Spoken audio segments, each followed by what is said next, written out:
How's it going, folks? Welcome to another fun at-home table read. Tonight, we're jumping into another unmade script, this time a draft of Wonder Woman from back in 2006, written by the creator of Buffy the Vampire Slayer. So I'll be kind of curious to see if we can figure out in this why it didn't get made. So let's just jump right into introducing ourselves. I'm Logan. I'm going to be action description on this one. Hi, I'm Anne, and I'm going to be Diana. I'm Erik. I'll be Steve. Hi, I'm Mary. I'll be playing Hippolyte. And I'm George, and I'll be Circe. All right. Well, here we go. Wonder Woman, written by Joss Whedon. In the time of the ancient Greeks, the most powerful warriors on earth were the Amazon women. Proud, mighty, and cunning, they were never defeated in battle. Legend tells that Ares, the god of war, grew jealous of their power and had them imprisoned, their wrists bound in mystical chains that robbed the Amazons of all their power. Shamed and imperiled, the Amazon queen Hippolyte prayed to Athena, goddess of wisdom, for deliverance from their slavery. The Amazons vanished from the earth. Exterior sky day. We see the roiling gray fury of a storm, and an old twin-engine prop plane roars into frame from above us. She ducks bravely amidst the wind, rain, and crackling flashes of lightning. We hear her practically shaking apart. Interior plane continuing. Inside, the noise is even worse. Boxes of cargo, most with the Red Cross, shake and pitch with the plane. The pilot holds the steering column as it bucks. Maybe 30 kind, determined eyes with a working man's face. Steve Trevor takes a hand off of the wheel long enough to jiggle the radio toggle. He has to shout just to hear himself. Groundlings, this is Lame Duck, come back!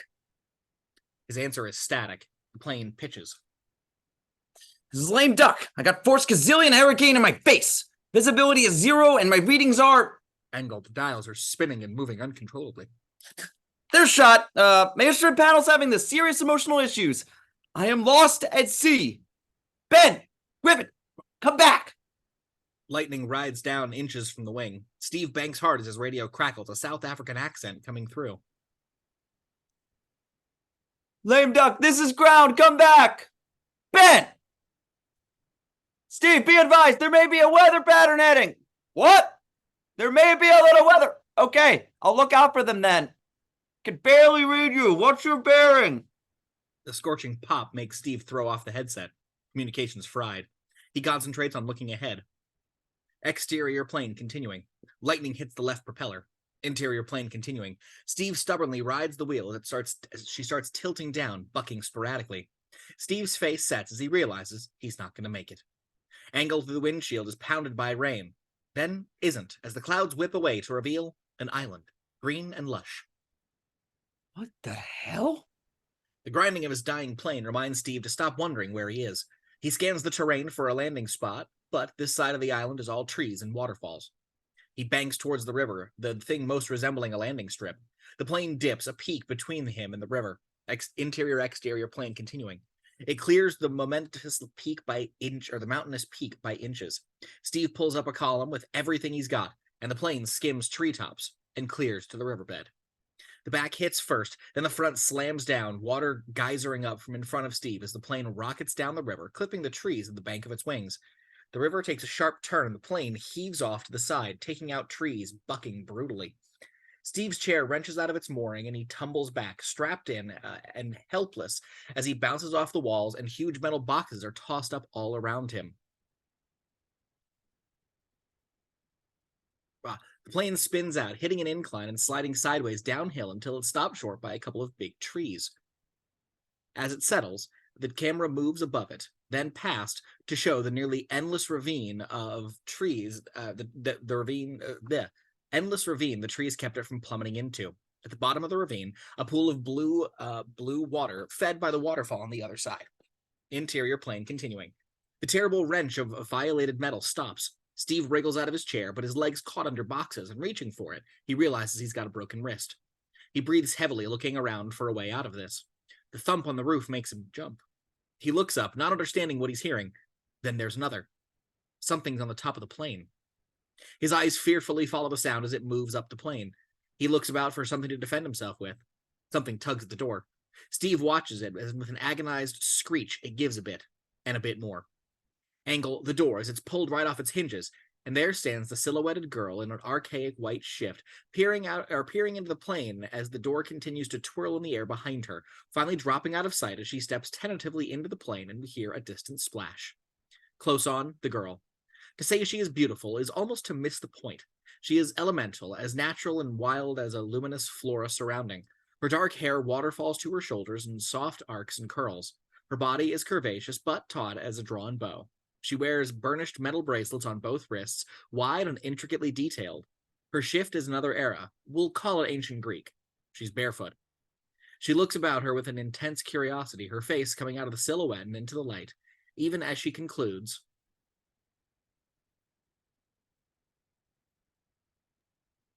It's hollow. As she steps in a bit more, Steve gets a look at her. This is definitely not what he expected. Hey. She starts at his voice, instinctively moving back towards the doorway, though more in strategy than startlement. Wait, no, I need your help. I'm stuck here. Do you speak English?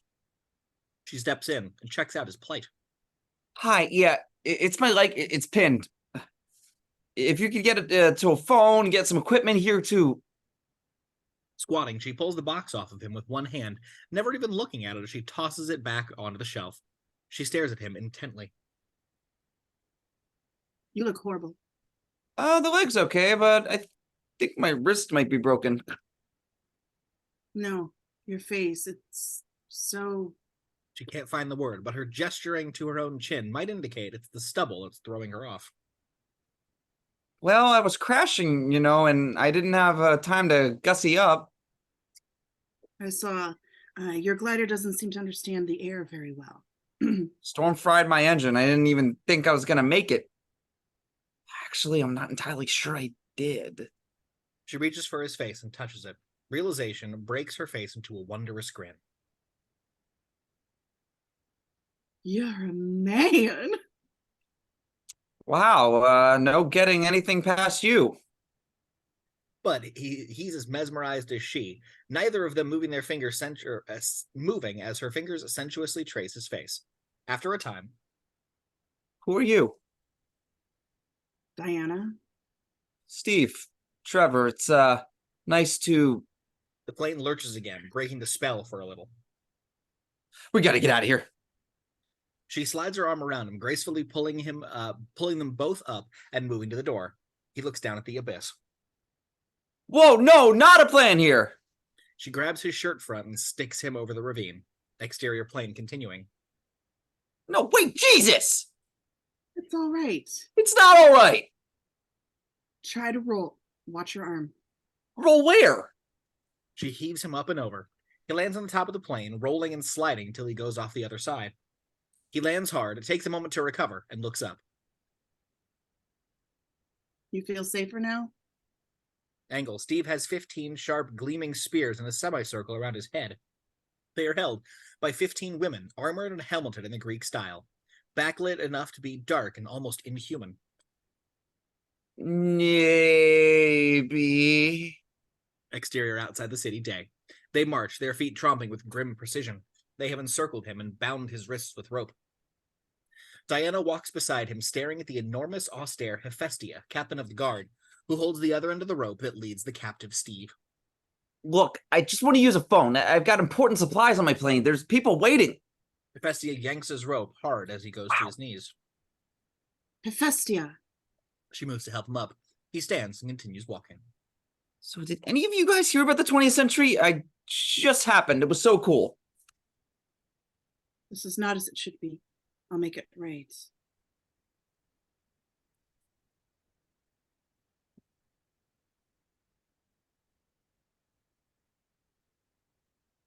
Oh, that's me. It's not to be spoken to. You overstep your authority, Hephestia. As you have broken the first law, how do you think the queen will take that? That's my concern. Yes, it is. By all rights, your fate should be this. And who will administer my fate? You? Hephestia backs off, turns, and begins them marching again. You should have killed it. I will not kill a helpless human. For the record, Oh, For the record, I'm not helpless. I'm just binding my time.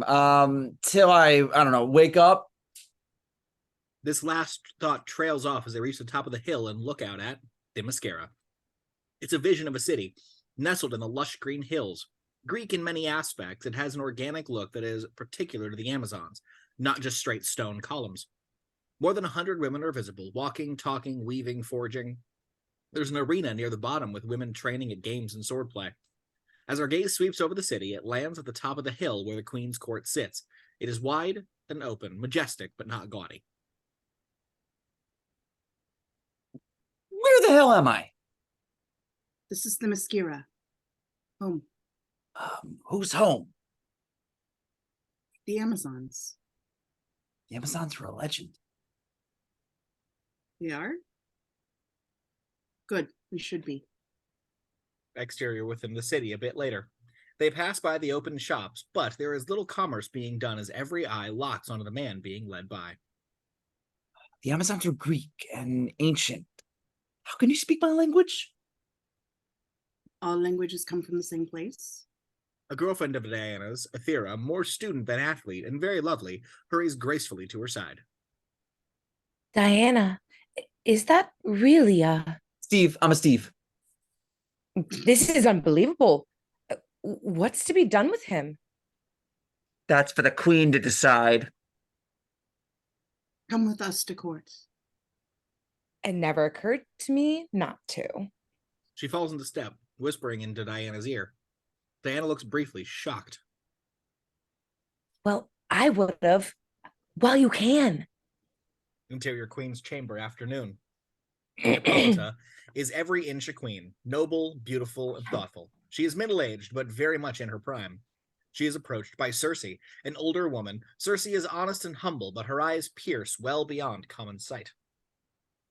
The god returns, my queen. Is it what we thought? A man.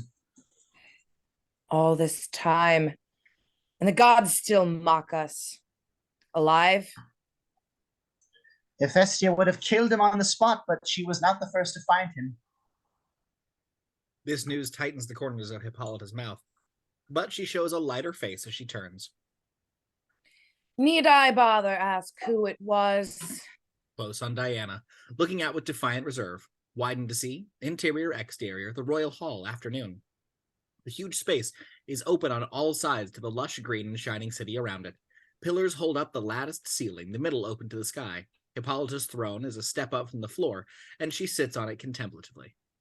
Ringed around the room are assorted Amazons, counselors, guards, and the curious throng. Steve is on his knees, head low, with Hephestia by his side to keep him that way. A few paces behind him stands Diana, Aethra at her side. Do you know where you are? No, I got blown off course. I have no idea where I am, and even if I did, I'd be happy to forget. Let him stand. He does, and as she approaches him, still staying on the landing that gives him the height advantage. If we helped you repair your glider and sent you on your way, would you never speak word of this place? Scout's honor.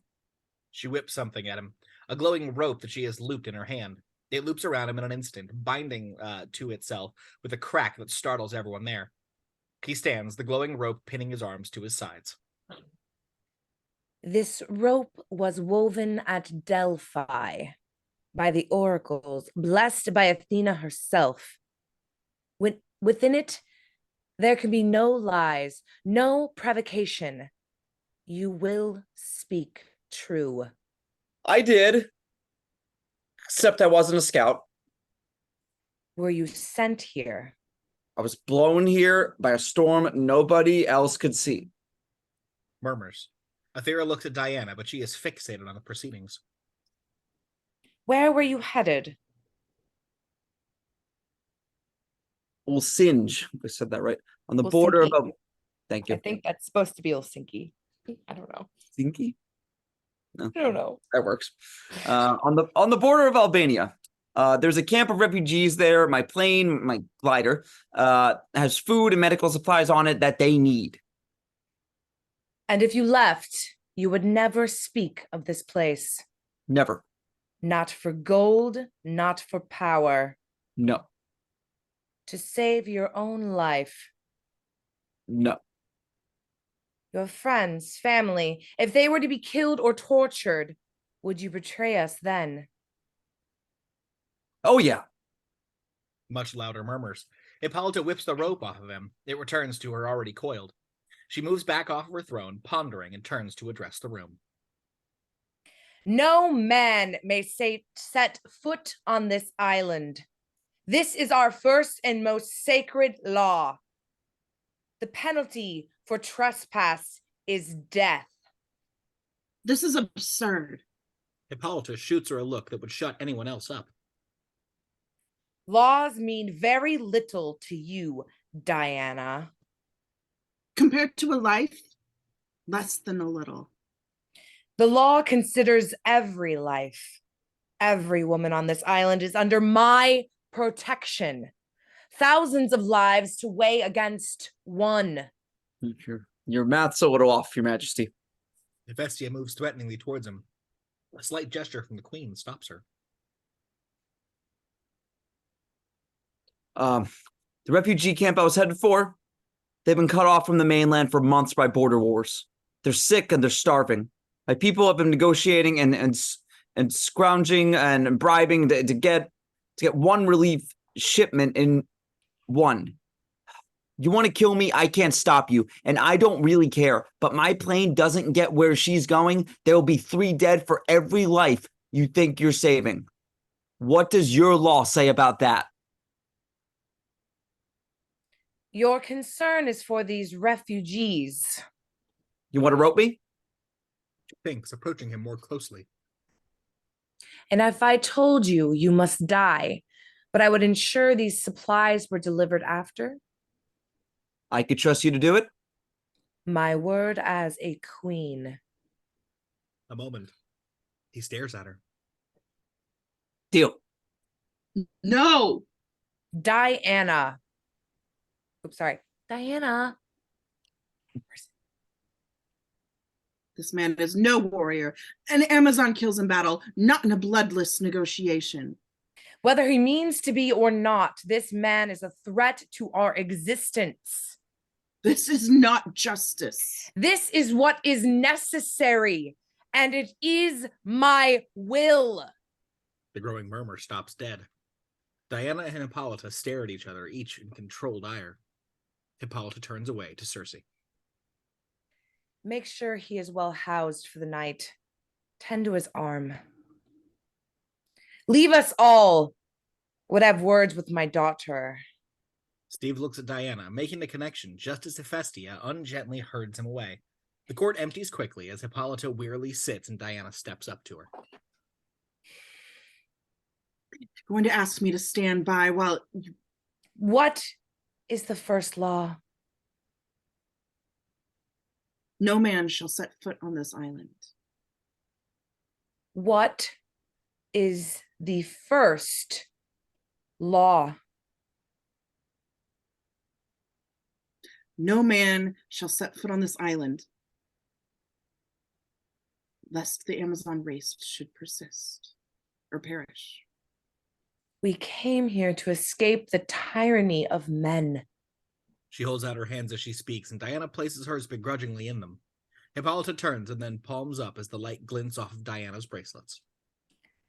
You wear the symbols of our subjugation, but you don't know what it was like. When these were bound, we were powerless. The pain, the shame, the slaughter. No Amazon will ever be bound again. She moves by Diana as they both look at Angle Steve being led down the hill. Steve Trevor may be an honest man, but he connects to a world more brutish and mad than the one we fled. He cannot peaceably stay, and he cannot be allowed to leave. Do you not see? I only see murder. Your eyes are occluded. They are clear, Mother. Maybe for the first time. She starts to leave. I envy the luxury of your clarity. I am Queen of Themyscira. My responsibilities weigh heavily on me. It's simpler for those who's never had any. Diana throws her a frustrated look as she goes. Interior, Steve's cell, night. Let's face it, it's really nice. Big, nicely furnished, a big bed, the works. Steve wanders glumly to a table covered with sumptuous fruits and baked goods. He stares at the banquet, picks up a perfect pear. Prison food. She steps out of the shadows behind him. Why don't you care? He turns, not particularly surprised to see her. She comes close as she talks. There's an attraction between them that neither of them mentions, or possibly even knows about. We just met, man. If you live or die, do you really not care? This is a rescue. So it matters to you. Of course it does. It's just there's other stuff that matters more. Tell me Tell you what, about your world. it's nice. It's round. What do you want? I wonder if there's a reason for your coming. Some sign, something for me to learn. So my imminent death is, wow, all about you. You know, I really should rest up though for the dying. Why don't we do this another time? But I'll call you. I mean it. Let's keep in touch. you make no sense. I thought all languages were as one. Let's keep in touch as American to get the hell out of my face. I don't like your manner. And I don't feature spending my last night on Earth playing Discovery Channel for some bored. Oh my God. Debonte. I'm a debutante. Sorry. Actually, I'm not. I'm just trying to understand. Understand what? Your world. You can. Can't? Can't. Is that another new word for you? Means are unable to. But you won't even. You and I have nothing in common. Crosses back to the banquet table. Has there ever been a day you didn't have everything you wanted? You ever been hungry? Been cold? Worked 24-hour days underground for no pay?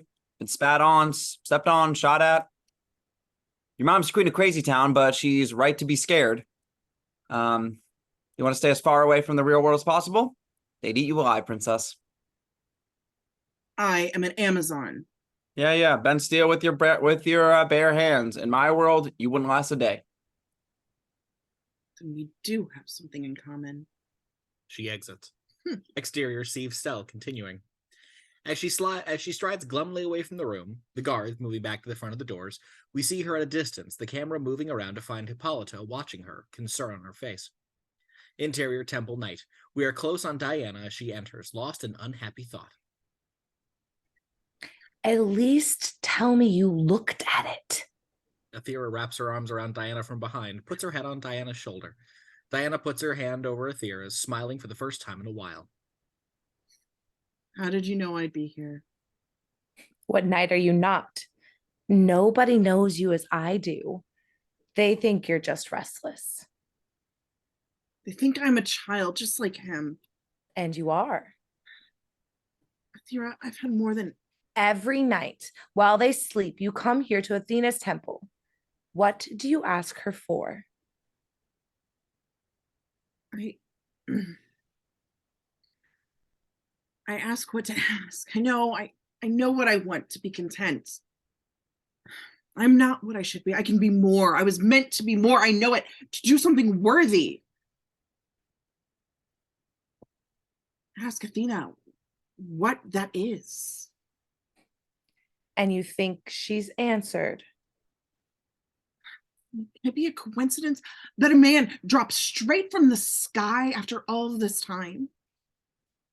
You really think you're the only woman on this island that thinks that her prayer was answered? I know nothing. Only that I'm as unsettled in my mind as I've always been in my heart. Aethra moves to her and takes her hands. Then don't be a child. Don't ask for guidance, for permission. Don't ask anything. Tell Athena what you want. Maybe then you'll hear her reply.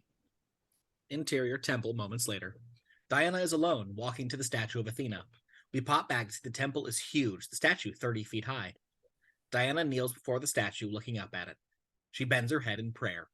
We hold on her in near silhouette as we dissolve to morning, possibly with sped-up clouds and shadows, showing that she has not budged an inch.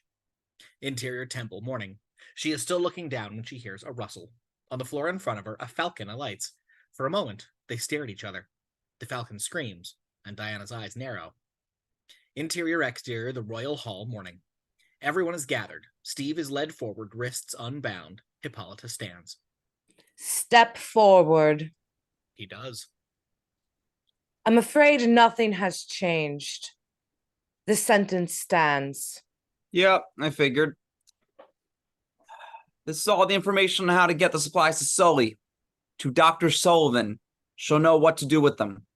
There's a note there for her and the guys. It doesn't say anything about this place. Then you are prepared for your death. Is that a joke?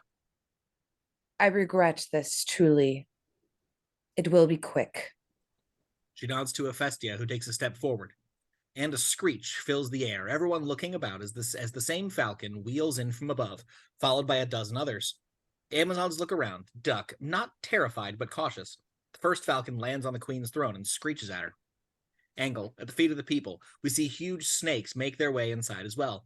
People step aside, and the snakes and falcons effectively create a path through the crowd. The queen says nothing. She knows what's coming. Out of the glare of the sun step two sleek panthers walking side by side at the path like bridesmaids. Steve looks back at them and at the queen.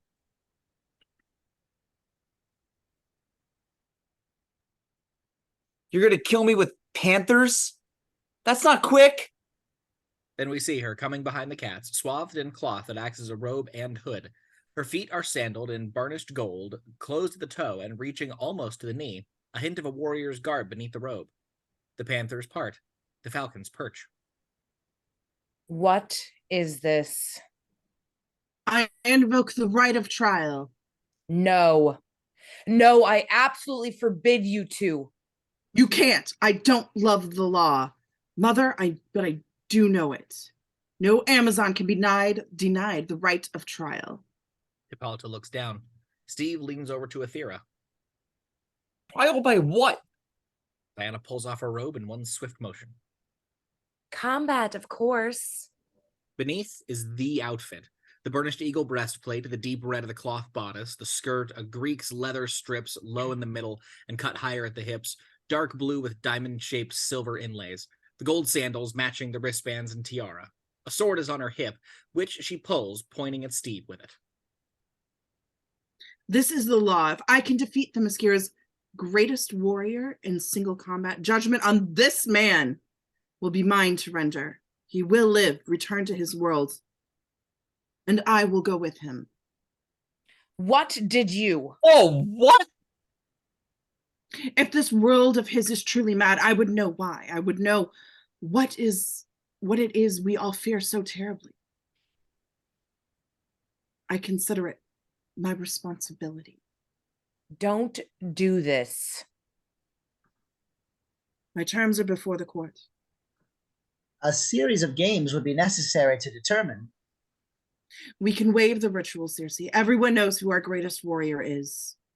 Hephestia straightens up, satisfaction undermining her glare. She's waited a long time for this match. Would someone please give my mother a sword? Hippolyte pulls off her own cloak. Beneath it, she too has a fighter's garb, though not as elaborate as Diana's. Circe nods at the girl, who sounds a deep bell. Everyone moves back, including Steve and the animals. Tight-lipped, Hephestia presents her sword to Hippolyte. Steve watches as Hippolyte tests the heft of the sword, twirls it, and then turns to point at her daughter. An ornate chain fence suddenly rises before his face, startling him. Widened to see it rise up on all sides between the two combatants and the audience, coming up out of the long slits on the stone. Steve and Aethra wait, close to the fence. This must be strange to you. Nope, my mom and I did this all the time. Diana and Hippolyte face each other, each with a sword arm out to the side. They bring them in against their chests, blade down, elbow out, an Amazon salute. Then they move. No circling, testing. They're at each other fast as adders snapping, blades clanging off of each other so fast, again and again, each fighter tough and precise and relentless. In Amazon training, they don't teach retreat. Everywhere Diana strikes, Hippolyte counters. Diana tries to control the fight through youth and relentlessness and strength, and though she responds with no less, Hippolyte relies on her experience over enthusiasm. Diana gets in close, and Hippolyte grabs her and throws her, a wrestler's throw. Diana rolling and coming back on top of her mother, coming back up with her mother's blade already upon her. Diana finds an opening and slices, ripping only fabric as Hippolyte leans back. They sweat and they grimace, they strain, but the fight slows down not a jot. Close on the others, Steve, Aethra, Hephestia, the last being the only one who's enjoying this. Diana, yield. Diana gets the hilt of a sword against the jaw. She uses it to spin on a decapitating swipe that's blocked. Her sword loosened in her hand, and Hippolyte moves in. A foot planted hard on Diana's stomach sends her to her knees. Her sword knocked aside as Hippolyte raises hers. No. And brings it down with all of her might, Diana screaming in pain as the sword hits her shoulder and shatters on her skin. For a moment, only the clatter of the shards on stone. Then Diana is back up in a flash, swinging at her mother with brutal force. Hippolyte blocks and pulls Diana closer. In this world, it may not be the sword that will break. You will be weakened and reviled, daughter. Death is out there. Here you are safe, you are strong, you are a princess. And there, they will make you nothing. Now, will you yield? Diana looks at her with intensity, but no malice. I can't. I know. She steps back, throws her broken sword down. The fences instantly drop, though now they make no sound. We hear nothing but what is between these two as Hippolyte grabs Diana with her and embraces her fiercely, both women exhausted and emotional. Hippolyte kisses her head, takes her hands inches from her face, and she whispers urgently. Remember who you are. They will take everything from you, but that. She embraces her again. Exterior, the city, day. From above, we see the chamber. We may think it's the same scene, but Steve's plane roars into frame and heads off island, the camera following it towards the far-off clouds. Interior, plain day. Steve pilots. Diana kneels in the back, facing away from him. She's in a simple white tunic, which on her is anything but simple. A cloth is open to show her few belongings, the outfit, a sword, and the golden rope her mother used. She runs her hand along it, and it glows, underlining the uncertainty and regret she'll not show anyone else. Exterior coast, day. As the plane approaches land, Steve is working the radio, Diana standing behind him, looking out. We hear Ben's South African accent coming in over the static. Steve, what have you been? We thought you were lost at sea. Oh, I was lost, all right. Tell me, Griffin, he better have a new engine in his kit. I had to put this thing back together with packing tape. Here's my approach. Hi, Skipper. Gotcha. Weather looks good. Any wind I don't know about? Skies are clear, Skip. Skies are clear. Yeah, skies are clear, Skipper. Hit the runaway. Hit the runaway early, and you'll run out of the room. Roger that. Lame duck out. Damn it. What's wrong? Call me Skipper. What does that mean? Trouble. What kind of trouble? Exterior runway, day. The lame duck touches down, and as it passes, we hold on two men in the foreground cradling automatic rifles. Soldiers. As the plane comes to a stop, we also see our crew. Ben Mizame, Dr. Moira Sully Sullivan, and Griffin Thiel. Ben is dark-skinned, dignified, and dryly witty, the diplomat of the bunch. Irish is Sully, red hair and a bright contrast to Diana's, brusque and efficient, but warm to the core. Griffin, the mechanic, looks like he should be on a surfboard, and probably often is. They emerge from their little tentplex, looking various shades of concern. Angle on, Major Millen Goshnak, the cause of their concern.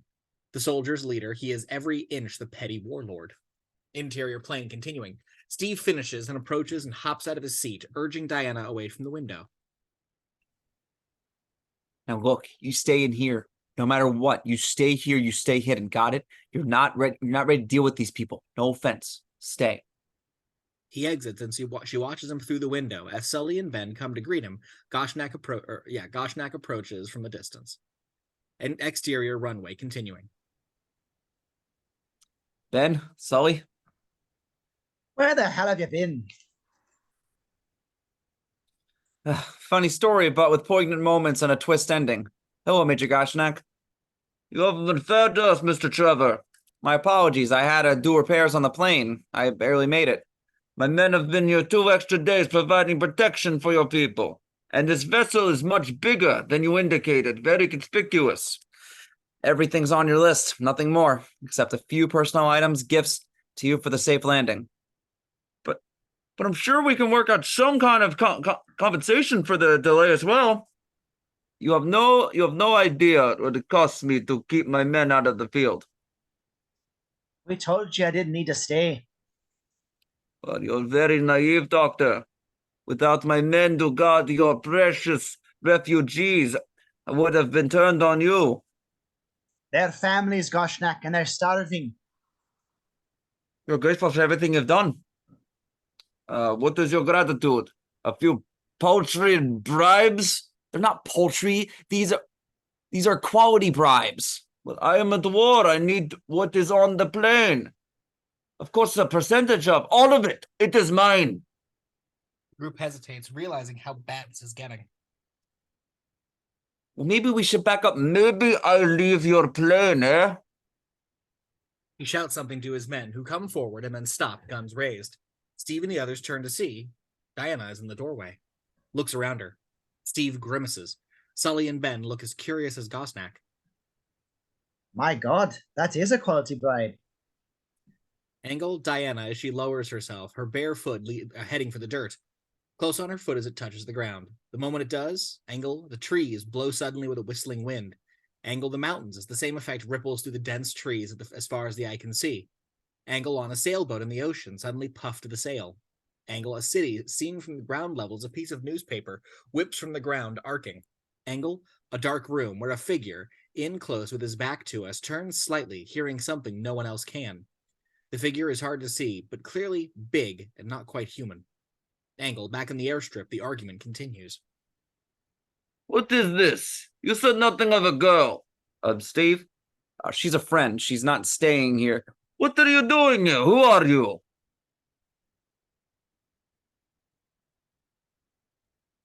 What are you doing? These people have work to do. Why are you hindering them? Diana, this is not all the goods on that plane are mine. No, they're not. Do you dare question my authority? Authority that cannot be questioned should look for a different name. Goshnak pulls his pistol, aims it at Diana's chest. Steve tries to step between, but more soldiers cock their rifles. All right, let's be cool. You bring this whore to insult me? What did you say? Diana, shut up. Nobody's insulting you. I should put you down like rabid dogs. It's going to be fine. If you want to challenge me, then be man enough to... He shoots her in the chest. She spins slightly with the force of it as everything else freezes, even Goshnak. She puts a hand to her chest, confused. Blood runs over her hand, and she drops to her knees. Sully and Steve move to her, but the soldiers all cock and point. Take the plane. Take everything. Please, let's just help her. Please let us help her. Diana is on her hands and knees, an unlovely gurgle in her breath. She pushes hard on the unseen wound. A few moments, and she wrenches her hand from her chest, rearing back on her knees. In her bloody hand, she holds the bullet. She stares at it, standing shakily up. Goshnak backs off a step, freaked. She holds the bullet up to him, furious and confusion in her eyes. She looks at Steve. You people insane? And down she goes, face first. Exterior Gateway City night. First thing we see is the tower, Spearhead Technologies. Gleaming blankly in the night, the tower dwarfs everything around it and other massive downtown buildings, and does resemble the head of a spear. We arm down, and the city rises up before us.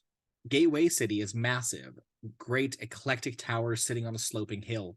The poorer section is not unlike a rundown version of San Francisco's Chinatown, crumbling and unsafe, but with splashes of color and bohemian charm. The camera continues down, through the street and into the empty subway station, and even further down to interior tunnels under the city, night. It's big, dark, and decrepit. Old tracks run off of the darkness of unused tunnels. Ladders and sewer pipes run up from it. Stagnant water greens the walls. It is, in every sense, a low place. Climbing down a ladder is Jeph, an older homeless man, and a young woman, Ginny Wells, smartly but practically dressed.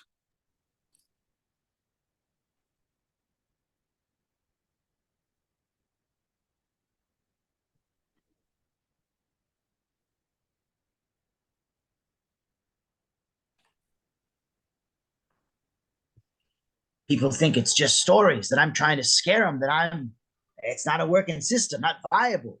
But Ruiz knows all about it. Ruiz has made his mark. That's Victor Ruiz, right? They said he left the shelter. I saw some of his work. He ain't here. Ain't been down here since he finished. There's none of us now. Even the rats are moving up. Guess that's what it wants. What? Who wants? You're not a reporter, are you? Yes, I told you that. That's why you brought me here? You have something to show me. He leads her into the chamber, holding a hand to stop her. Slow. You go down, it gets you. Quizzically, she looks down to see, angle, hole in the floor, eaten away metal, rusted beams, sheets of old wood, looking down to an even lower place. She steps carefully towards the wall. Jeph stands below, then pops a flare and holds it up. She stares. Drop back wide to see her before a half graffiti, half American primitive mural depicting a figure in armor on a horse stabbing a giant dragon. Behind them, towers crumble and burn. It's eerie and awkward. Very beautiful. St. George and the Dragon. This is just like the drawings. Why did he... A low rumbling becomes noticeable. Ginny looks up. Train's coming. But Jeph just shakes his head and points down. Ginny stares at the holes beneath her feet as the rumbling grows louder. The space below grows lighter, but not from the harsh beams of a train. The light is red, flickering, and the space appears to be carved out of the earth. A moment, and it roars beneath us, visible only in flickers. Metal, yes, but with a mouthful of fire and an undulate, rippled body that shoots through the tunnel as fast as a train, screeching unlike anything. My God. The white deformed face with big red teeth and carved metal skull cap appears right next to hers, grinning horrifically. No, not yours. She tries to scream, but he grabs her throat. We get a better look at Strife now. He's big, muscled metal hands around his arms, a black cape rippling from the wind from below. Helmet, or is that his head, of burnished silver? As we see him head to toe, we see what Ginny sees just then. Jeff's body, hunched over, head lying a few feet away. I'm a reporter. People know where I am. They'll be looking for me. Let them. He pushes her away, and she falls into the hole, screaming as whatever passes underneath rips her unseen to bits. For a moment, Strife stands alone. He looks up at the mural, ignoring the grinding and screams. Exterior tent night. Near the runway is a cluster of tents and our base camp. Steve and Ben wait outside one tent. Griffin approaches. Is she going to make it? Steve shrugs. Sully kicked us out. Lots of blood. Where on the green earth did you find her, boss? I can't believe Goshnak. Who the hell shoots an unarmed, tasty-looking girl? The same man who steals medicine from dying children. Lap opens and Sully steps out. By the set of her jaw, we know she's not happy. Steve stands. There's nothing more I can do. What do you mean there's... Diana strides out of the tent, passing them all without comment. Sully gestures. That's what I mean. Steve follows Diana as she heads briskly for the plane. What are you doing up? I was unconscious. How long? About 6 hours. You shouldn't be. Hey, oh, wait. Well, About 6 hours. 6 hours. Yeah. Goodness. Goddess. Hey, stop. She does, and he looks at her shoulder. There's a small scar there. By daybreak, there won't be. You're healed. Yes, after hours. It's degrading to be felled by a tiny piece of metal. I didn't know something could hurt that much. Welcome to the world. She starts walking again. I have to get started. Doing what? The supplies, are they still on the plane? They took him up to the camp. It's in the hills, about 2 miles up. But what do you think you're gonna do? Get them back. As she almost reaches the plane, a guard steps out with his rifle pointed towards her. No one goes near Without breaking stride, Diana grabs the barrel of the rifle and swings the guard behind her, keeping hold of the rifle as he goes flying 20 feet and lands with a thud. She examines the rifle as she ducks onto the front of the plane, Steve still trailing. So what? You're gonna go up there and kill all those guys? I will kill a warrior on a battlefield. Nobody who hides behind one of these is a warrior. She tosses it aside and hops up onto the plane. Steve is following her when he sees that she's disrobing, in the dark with her back to us, so he hovers just outside. Yeah, they're called soldiers, and they're about 30 of them, and they all got hundreds of little pieces of metal that hurt a lot, and grenades, a whole combo platter of things you've never even heard of. So let's go to plan B, in which you don't get yourself and the rest of us killed. You won't be fighting. That's not the point. You're gonna start a freaking firefight. Those people are not... Diana, they shot you for... What? Talking. She steps into the doorway as he moves back. He's at ground level looking up at her. She's in the outfit. I have no plans to talk. Exterior hillside night.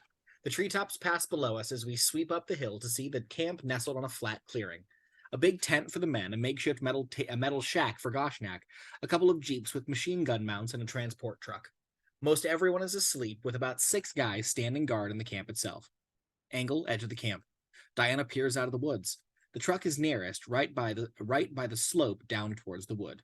Beyond is the tent. To the left is Goshnak's shack. The jeeps are not visible from here, and only 4 of the 6 guards, 3 by the truck, 1 in front of the shack. She looks around the ground, picks up 2 stones that fit nicely in her palm. She tosses one high. The 3 guards by the truck hear a rustling as the stone lands in the brush beyond them.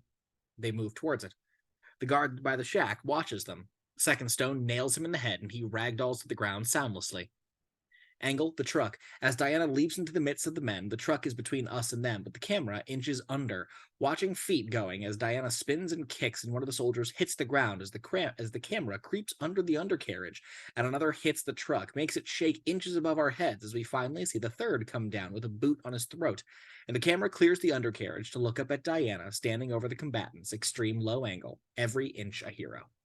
She looks at the truck, the hill beyond, at the tent. Interior, exterior, tent, hillside a bit later. We see some 20 soldiers inside, sleeping in cots in 2 rows. One nearest the flap hears noises, opens it to see the back of the truck. Nothing out of the ordinary. Angle by the cab stands Diana. She grips the back of the cab, plants her feet wide, and heaves, the truck rolling easily past her. The soldier is thrown as chains attached from the truck to the tent go taut right between his legs, coming up and nailing him just before the tent is pulled into him. The truck rolls down the hill, picking up speed, and the entire tent is coming with it, falling in on itself, but still sliding along. Interior tent continuing. The men being thrown and battered, trying to get up or out, suddenly tipping. Exterior hillside, as the tent is coming down the hill violently by the barreling truck. Diana breaks for the shack, and the jeep with its remaining 2 soldiers light her up with its high beams as it roars at her. Inside, one drives while the other scrambles back for the mounted machine gun. Diana runs off onto the hood and body slams the guy in the back right off, instantly turning and getting her shoulder under the gun while gripping the barrel. A moment's strain and it rips off of its moorings, and she sledgehammers it into the driver, crushing the windshield and most of the seat as he jellyfishes to the floor to avoid being crunched. The Jeep rolls away as she flips off of it, right in front of the shack, but facing the hill, where a few men are scrambling back up. Angle Goshnak's gun is in his hand as the shack door flies open, sighted like a first-person shooter at Diana's back. 20 feet away, the finger squeezes and everything slows down, the noise of the bullet in the chamber alone and vibratingly loud. Angle, Diana, also slowed down as she hears the now indelible sound, and momentary panic crosses her face. She starts to turn, the gun fires, and we speed back up as she completes the turn with her fist up, the bullet sparking off of her bracelet.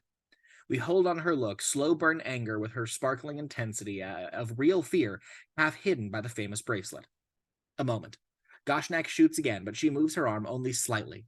She walks towards him, confidence building as she repeatedly shoots, and she uses either arm, not just blocking the bullets, but whacking them away almost dismissively, finally reaching him and grabbing the gun hand, wrenching the gun to the ground as she grabs his throat.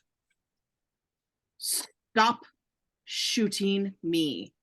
The gun hits the ground and Diana brings her heel on it with enough force to break it. This land is not safe for you. The people here are under my protection, and if you even approach them, your death will be appalling. Remember that when you awake. She headbutts him, her tiara ringing off of his forehead like a blunted bell. She drops him to the ground.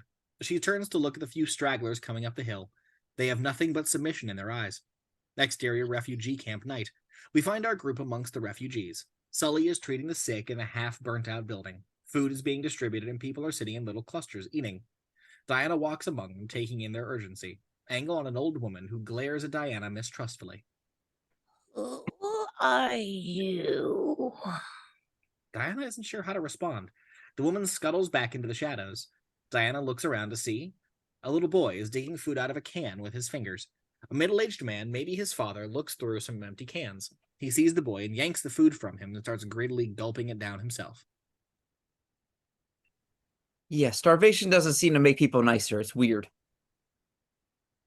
How could the gods allow this?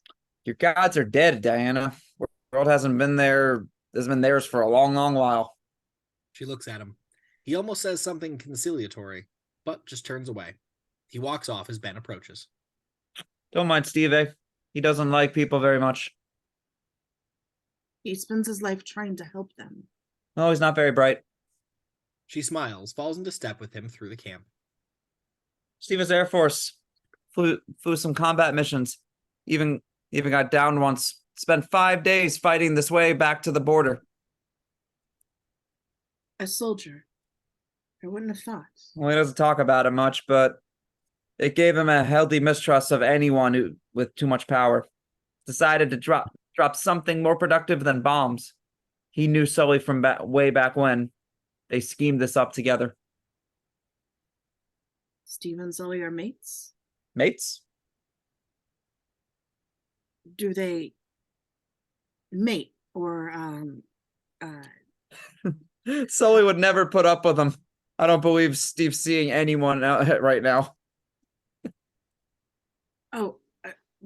That's of no importance to me. I don't care about that. And what do you care about? Steve told us to ask where you're from, eh? But may I ask where you're going? Do you have a plan? To help. Well, you're off to a pretty good start. I need to know more. I need to see everything. You should probably stick with us. Where are you going? Back home. When we're finished here. Back to Gateway. Where is Gateway? Exterior Spearhead Day. Pushing in on the gleaming tower, the name Spearhead emblazoned just below the top, which widens and then comes to a point, spear-like. The greatest city in the world, the symbol of American ingenuity, prosperity, and cultural diversity. Interior, Callas's office, continuing. Looking out the window, at the panorama of the city, is the Spearhead CEO, Arabella Callas. Very blonde, very patrician, unflappable, and icy smooth. As lovely as she is untouchable. literally our gateway to the world. She turns back, and we see a meeting breaking up. A few executives and city councilmen, it's easy to tell the difference, packing up their briefcases. I still believe all of that. From up here, so do I. It's down the street where it gets a little more confusing. Yes, well, we deal in military technology, and we know a little something about gray areas. Light laughter. Spearhead's one of the city's biggest investors. We're not taking that lightly. We'll do our best to make these zoning issues work. No one's looking for shortcuts. Let's get it right. City's not going anywhere. Everyone but Callas exits. As soon as the doors are shut, she moves to a painting behind her desk and puts a hand on it. It glows briefly, and the tapestry behind her desk lifts, a giant steel door sliding down behind it. Interior Spearhead War Room continuing. A cross between a Wall Street trading bullpen and Houston ground control, this is where Spearhead monitors the world. There are screens with maps and satellite feeds, dozens of employees with headsets tracking troop movements, high-level government communications, even weather patterns. These employees don't wear suits. They wear black. Callas strides through the room as various employees, OPs, come up to her. Talks between Caltip and the Bundu have broken down. We're hearing that the generals nearly drew on each other in the room. Make sure the interpreter gets his bonus and keep our reps on point. I don't want a bullet fired that wasn't bought from us. He goes, and a woman approaches. Callas never stops moving. Weather patterns off the Carolina coast are getting about as hairy as predicted. Force 5, and it should get pretty far inland. The White House is tracking this too, so run a scenario in case there's a swift and efficient government response. Just kidding. Prep our insurance teams and make sure the news... The news is written. It turns into light drizzle. The TV will make it feel like the last day of Pompeii. A third puts a piece of paper in her hand. She scans it. What is this? I honestly don't know. Doesn't seem possible. Anything's possible, Danny. Get someone out there. I want eyewitnesses. General 2 called. Wants to meet. We don't need to meet. Tell him if he wants our new bombers before the Pentagon even sees them, we get 12%. Markup? Of his country. I'm going to pray. She exits into a dark room at the opposite end where she entered, paper still in her hand. Interior prayer chamber continuing. She goes down a few steps into a very different space, lit by torches with a grotesque statue of Ares, god of war, suspended from the ceiling like the whale at the Museum of Natural History. Beneath the statue is a pedestal with a bowl of fire. Callas goes to it, bowing her head and whispering reverently. As she does, Strife materializes behind her. His power of teleportation involves the stone floor sort of bulging and forming amidst crackling energy, as though he's pushing his way through the earth. Stone becomes cape, and in just a second, he is behind Callas, a great deal bigger than life. You should be on your knees. Your uncle is not impressed by a supplication, Strife. What about the reporter? She's dispatched. You were discreet, I can assume? He glares at her. She turns to face him. It matters, Strife. The eyes of the world cannot be on Gateway. Not right now. The world is one. One in silence, I know. There was a time when the god of war made war. You want war, you need armies. You need an acceptable level of poverty and ignorance. Despair, rage, religious fervor, and above all, fear. Come on, Strife, you like fear. Fear should be earned, not manufactured. She heads down the hall opposite the war room. He falls into step with her as she hands him the paper she was given. This should put a blood-curdling smile on your face. Remember that feeling you had. Someone was coming. He looks at the paper as she continues. Albanian coast. Some woman took out an entire rebel brigade in just under 5 minutes. She left no dead, 0 casualties. Kind of unsportsmanlike, don't you think? Where is she now? You'll know when we do. We don't need any unknowns. If today's test goes well, it will. The Chimera has hungered for this a long time. They step into interior, the silo continuing. A large space, we can tell by the echo of the voices. Metal, roundish, but the technology has an ancient organic edge to it. They stand in the walkway, looking at something. That Chimera is a machine. It doesn't hunger. You profess to worship, and you deny my master's magics? Your technologies will only take you so far, Miss Callas. The age of monsters is over. Is it? Is it really? As he says this, the camera pulls back to reveal the head of the chimera. We see little more than a metal shape, the top of which resembles a cross between a lion's head and a massive rock drill. Clearly filling the entire silo, the thing writhes and fire spews. Maintenance machines arm out from the wall or crawl over it, insect-like. We catch just this glimpse and, exterior above the city, day. We see Steve's plane as it flies directly over Spearhead Tower, heading for an airstrip outside of town. Interior, plane continuing. Diana sits next to Steve and looks out at the enormous panorama, brow furrowed. What do you think? It's overwhelming. Oh, well, it's not the way to turn back. Pretty sure it is, Captain. Is your tray table in the upright and locked position? Just get us on the ground, man. We need sleep. He slips back to the others. You probably don't. Sleep? I have to see the city. Just show me where we'll be staying and I'll go from there. I'm not sure I like you wandering Gateway all by yourself. I'll be fine. No, I'm kind of afraid for the city. Exterior of the city, day. It's a packed street, but Diana still stands out as she enters frame.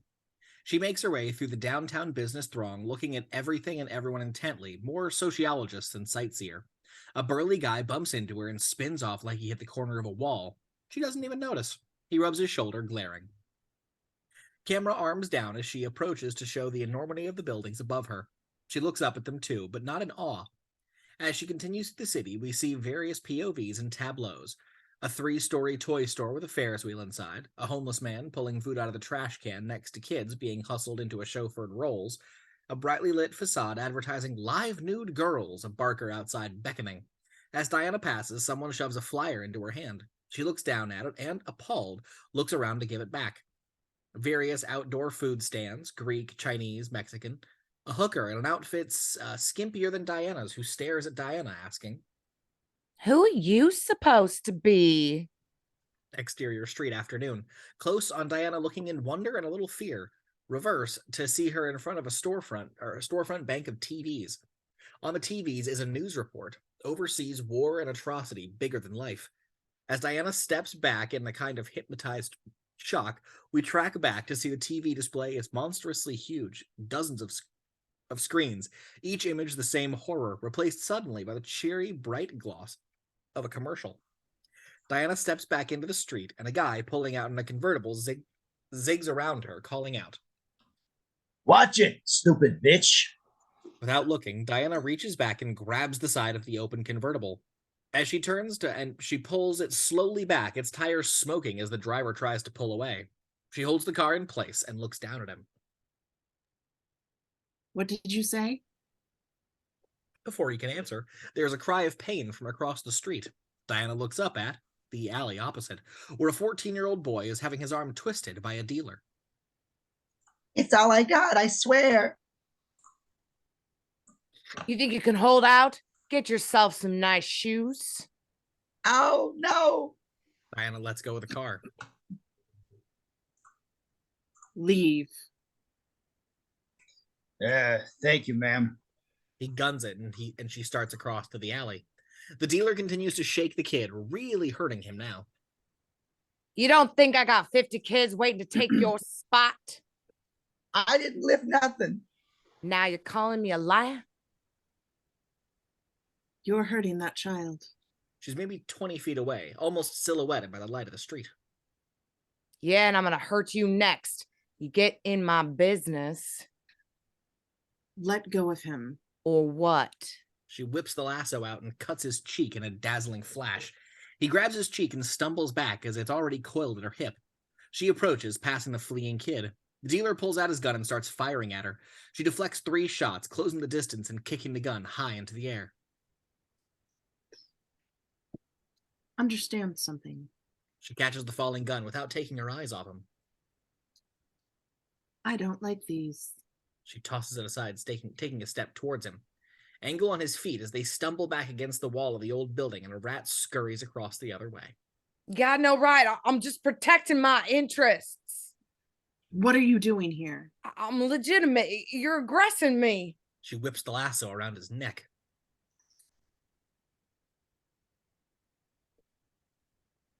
What are you doing? I'm standing here minding my own crack dealing. No, I sell crack and guns.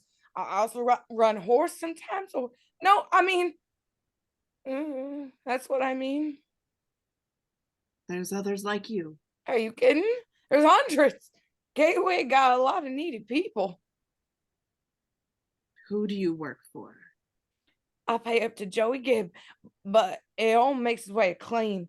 It's Klein's word, and he's gonna kill me if he finds out I said that. Who is clean? Angle on his feet. As more rats, like dozens of rats, are scurrying up from the basement grating of the old building, Diana looks down at them as they mill around his dancing feet, squeaking up at her. I'm afraid. I'm afraid now. So are they. Interior Spearhead War Room moments later. OP5 is watching a bank of video feeds while the War Room bustles about, Callas watching over it all. The tech guy calls out. 45 seconds. Chimera's beat the projections by more than a minute, and she's talking no internal damage, green across the board. We got geologists, structural engineers, all camera ready. Building not to code, seismic tremor. They're well rehearsed. They better not sound it. Hell is that? Callas moves towards him swiftly. What's going on? Someone's on site. Callas looks at, Angle, a monitor that shows the lobby of the building Diana was outside. It's old and decrepit, with a few tired-looking folk hanging out of the lobby and a manager behind a counter. Diana is literally shoving people out of the building. Everybody out, now! 30 seconds. Where is Strife? Interior building lobby continuing. Diana has a few bewildered people shying out of the door. She moves to the manager. Lady, you need to calm down and... How many people are in here? We have to get them out. Nobody's getting out of anything. The building is coming down. He looks at her, freaked, and she tosses him back against the wall in frustration and heads for the stairs. The room deafeningly groans, shuddering, and the floor sags visibly as a crack runs up the wall. The manager looks at Diana for a second, then smashes the fire alarm glass and pulls it, racing out of the building as the alarm blares and Diana heads up. Interior second floor continuing. People are already coming out of the apartments, whores, junkies, and some very poor families as Diana is moving up. Get out! Move! The building shakes again and she moves up to the next flight. Interior third floor. More people moving frantically and people from the top floor as well. Diana grabs a man pulling his big screen TV out of his door. She tosses him into the throng, sans TV. You have no time. The building jolts and lurches, plaster smoking up in the air. The staircase is going down collapses. People scream. One woman is on the stairs, and Diana whips out the lasso, flicks it around the falling woman's wrist, and swings her to the safety on the second floor. The people still on this floor, about 8 of them, look at her in terror. Up, across the roof into the next building. Go! They start to move as, unseen in front of the frame, the floor balloons up like a fever blister and Strife begins to appear. They hustle up the stairs, and Diana sees this staircase start to give way as well. She jumps up the banister, or she jumps up on the banister below, one leg out against the wall, just as the top of the staircase snaps loose and the entire thing starts to come down, with most of the people still on it. She shoots up her arms and holds it, straining to push it back up. She gets in close enough so the people can start going up, and a blow to the kidney nearly topples her.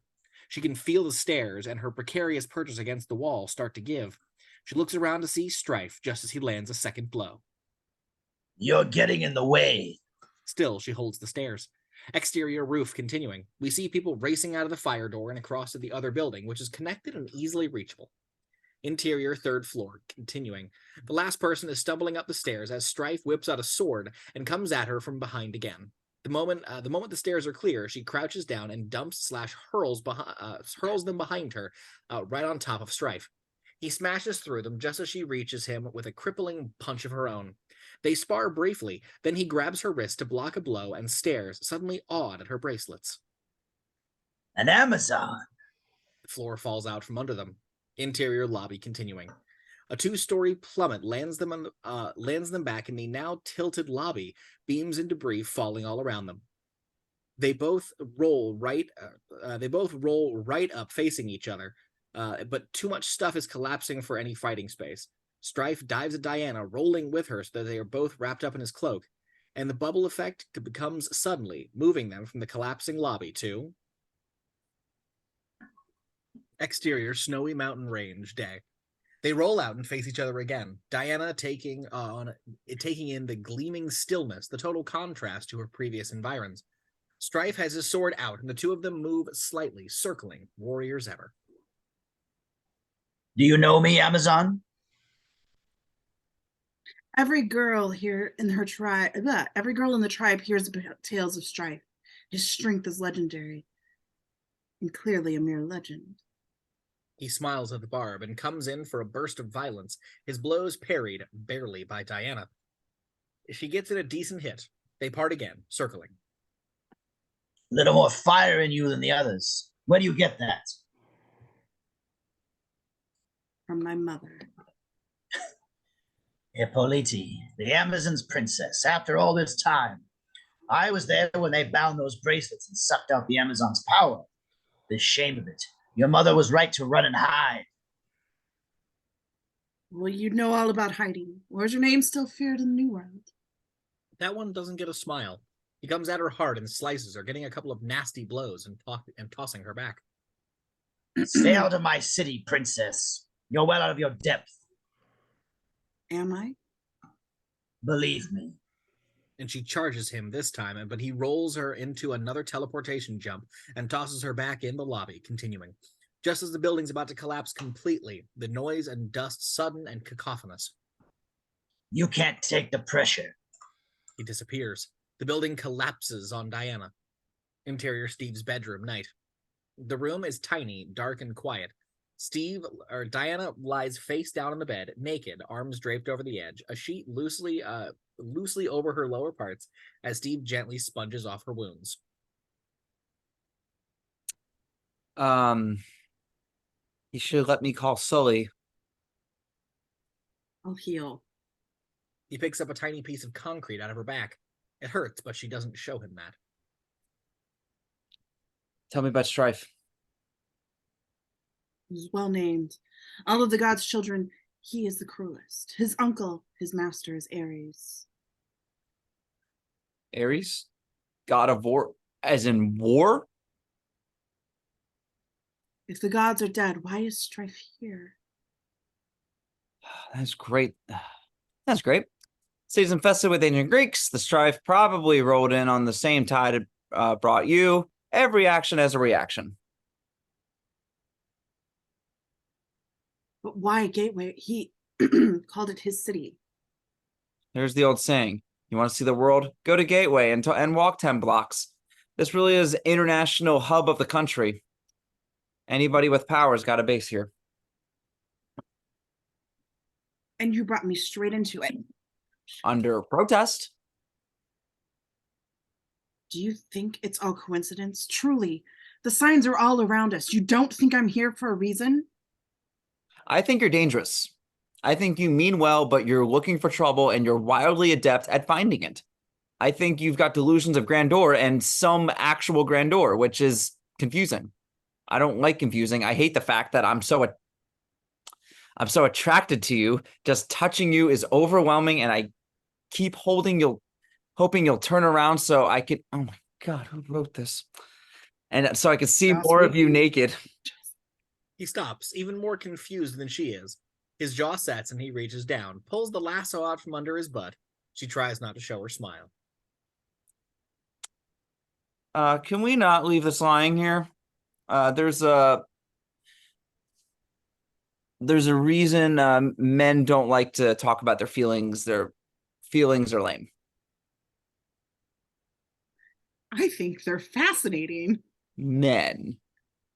Oh, people. You were right about this city. Just one day here, and I've already seen everything. Not everything. Oh, such extraordinary achievements, such idiocy, and over. Same look on people's faces. How do we look? Lost. Like somewhere inside you, all all know this is, somewhere inside you all know this isn't good enough. The selfishness, the inequity, the violence, it's beneath you. But you've been in it so long you can't remember. The whole city, Steve. No one ever looks up. And that, let me guess, is your mission. She rises, Our mission. tying the sheet around her and going to the mirror in his tiny bathroom. She washes blood off of her face as they talk. I don't remember volunteering for anything. You of all people know this is not how things should be, and Strife is proof of that. He has a mission, never doubt it. If I stop him, I What if you can't? can't. Right, your favorite word. What if you lose? As long as there's life in me, I don't quit. Naya, but I didn't say quit. I said lose. Any idiot can win. Doesn't mean Jack till you've done the other thing. Well, I can't do either till I start fighting. Well, this guy just pops up wherever he likes. How are you going to find him? I'll do the one thing he can't abide. Give people something to look up to. Montage. Angle 3 thugs in the warehouse as they all look up in anger and fear, and one is yanked out of frame by a golden lasso. Angle, Diana is kicking a thug back 10 feet into a wall. Diana clotheslines a running thug who flips into the floor. Widen to see, interior warehouse night. From above, we see crates of guns. Diana's in the middle of 4 thugs, all of whom draw on her simultaneously. Close on her face as she readies herself. Exterior street day. Diana is atop the hood of a Humvee, one hand dug into the metal of the hood and the other arm outstretched, as her lasso is wrapped around a traffic light pole. Widen to see she is holding it with all of her might as the car screeches in a circle despite the driver's attempt to steer. The big vehicle tilts onto 2 wheels before it smashes into a parked car. Diana flying, flipping into the air and landing on her feet. Exterior same later. Diana has a rope around one of the passengers and he's talking. Ben is taking notes as Steve and Griffin marvel at the many, many packs of white powder spilling out of the Humvee's back. Close on Ben's pad, the name Clean is being written at the top. Interior dark cellar day. A group of young Asian women huddled in squalor look up as the roof of the cellar is torn off and sunlight streams in. Diana tosses the sheet of metal away, a roped trafficker looking glumly on. Interior Steve's workplace day. Sully is treating some of the women as more are being ushered in. The space is an old-fashioned bullpen, offices with no ceiling and a bigger space. The camera arms up to see the big room is beyond is sleeping a number of homeless people. In one office, Steve and Diana discuss their chalkboard diagram of crime at the top again, which is, again, clean. Interior apartment day. A hostage taker is on the phone, yelling. Behind him are his terrified wife and children, tied and gagged. Exterior apartment, continuing.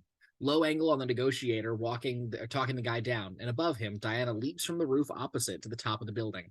A couple of people see, and everyone starts to crane around to look, when the hostage taker comes flying out of the 4th-story window and lands heavily on the fire escape. Exterior street day. We're behind the fire truck racing to the scene.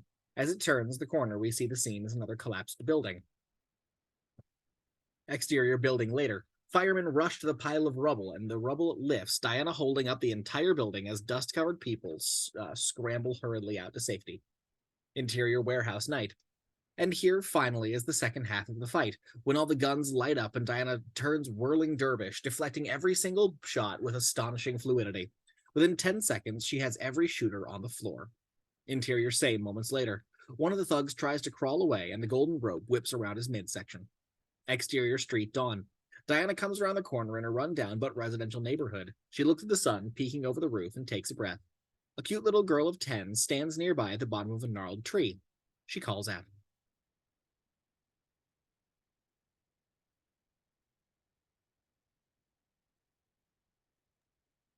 Look at my cat stuck up in that tree. Diana looks up, sees the cat on a branch, looks back at the girl with dismissive incomprehension. Climate. Angle, TV with a newscaster on it, a middle-aged female with a picture of a building collapse aftermath, and the words Wonder Woman over it. Reports have come in from all over the city. Descriptions vary, but all describe her as female, impossibly strong, and scantily clad. We are pulling back on the TV as they cut to a two-shot with male broadcaster. So, what do you think? Publicity stunt? Probably. The last time I checked, heroes didn't run around in bustiers. During this, it cuts to a blurry video image of Diana at the fire, which freezes, and a spear destroys the TV image. Interior Callas' office day. Widen to see Strife holding the other end of the spear. Callas sits at the desk calmly. A long beat. Sorry. He pulls the spear out. I understand exactly how you feel. Then let me put this through something besides a picture. You want to go to war with the entire Amazon nation? Well, right, of course you do, but it would seriously crimp our plans. Does she not anyway? Oh, yes, that's why I'm sending you back home. There's something there we need. I'm to run errands now? Oh, no, this is a dream for you. If your uncle tells you can't kill the girl, there should only be one question in your mind. What for an Amazon is worse than death? A beat, and then a close-up of Strife's appalling grin. Exterior of a club. Night. The club is classic trendy. People lined up behind a velvet rope, all trying to get the attention of the bouncer, a huge guy with a headset, clipboard, and patience for nobody. Our gang is on the street, approaching it. Nearly every trial I followed leads to this man, Klein. This is where he is to be found. Magic lasso confessions hold up in court? I just know I was meant to come here. Been reading the signs? Just the one. The camera pans up from them to the club's sign, Olympus. Steve shakes his head, defeated. Diana moves past to a waiting girl who becomes indignant, putting her hand on Diana's arm.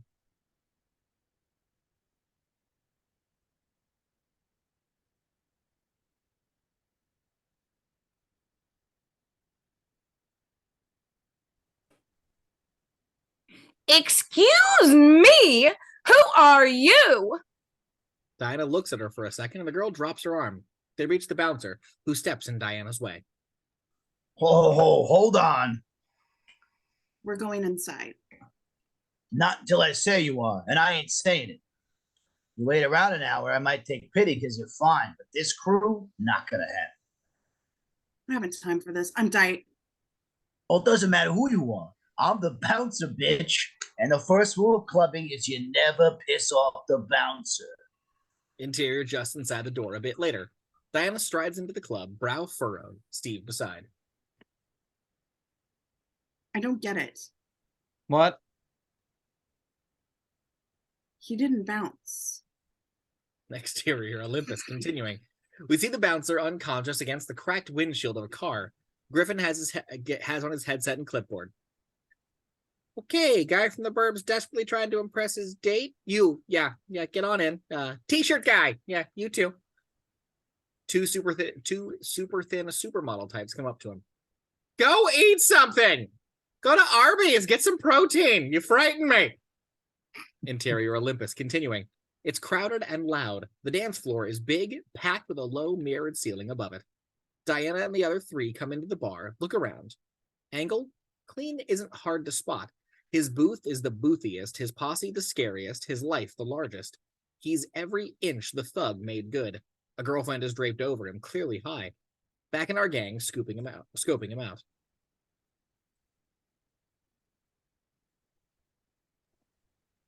Klein, I don't think that's his real name. Only 4 bodyguards. He can't be so dangerous as all that. This has to be surgical, Diana. Those guys start shooting, the stampede alone will kill people.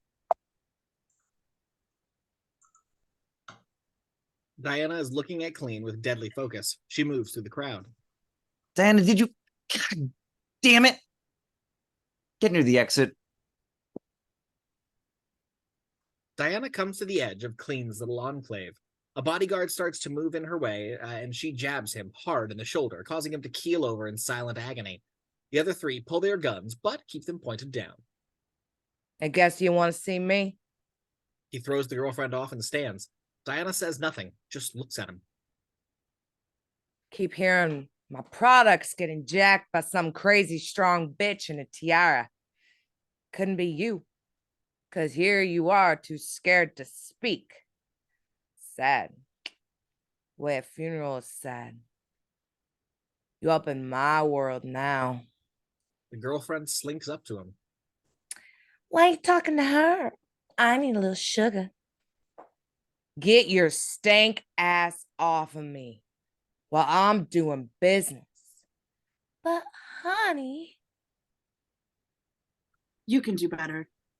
The girl looks at Diana, surprised. Klein is not pleased. Hand slides to his gun. What'd you say to her? I was talking to you. He looks uncertain. As she begins speaking, low, quick, and hypnotic. This isn't your world. What of this did you create? Somebody else told you how to succeed, what to do, what you want, what to wear, what to kill, who to be. I feel like I'm rapping here, and you made it because you're tougher than any other man. You're smarter than any other man, getting the edge, making the edge to find everybody's laws to become exactly what they want you to be. There was a you before you, and there'll be a you to kill you off. That bothers you, not because you're afraid of death, but because you are smarter. Smart enough to see past all of this and to know that real power is in connection, in community. Immortality is in legacy. You know the things you truly need are not the things you buy or take. You can do better. You can do good. A beat. Klein looks genuinely furious. You got no understanding at all. He gets in her face. A beat. Go have yourself a drink. You mess around with my business or make any more long-ass speeches, and my face, I'm gonna riddle you with holes. Cool. He turns and walks away, Steve trailing. Klein sits as he talks to his boys. Girl, like the sound of her own damn voice. Walk it off, man. Walk it off. Angle, Steve, and Diana arrive at the bar, where Griffin has joined the others. That's it? The crime lord of the whole everything he gets a pep talk? Thought we were trying to avoid gunplay. But a little lasso action, this guy's probably connected to Strife. I have a feeling about him. This is why I can't leave you alone. You dress that guy down in front of the crew and it doesn't go your way. The signs don't point to Klein. Then what are we doing here? Well, I'm celebrating, people. We have been doing some big-ass good, and we earned a little swagger. That we did. Bartender comes up to him with a small glass of red wine. For the lady. Is that for Mr. Clean? Clean? Don't drink that. It's from upstairs. Diana looks over where the bartender indicates. Angle, the stairs are roped off, a guy quietly turning away a hip young couple. Diana takes the glass and looks at it, takes a sip, and drains the entire thing. Puts it down, looking thoughtful. I have to dance. Without another word, she moves from them, walks easily through the crowded dance floor. You gonna dance with her, man?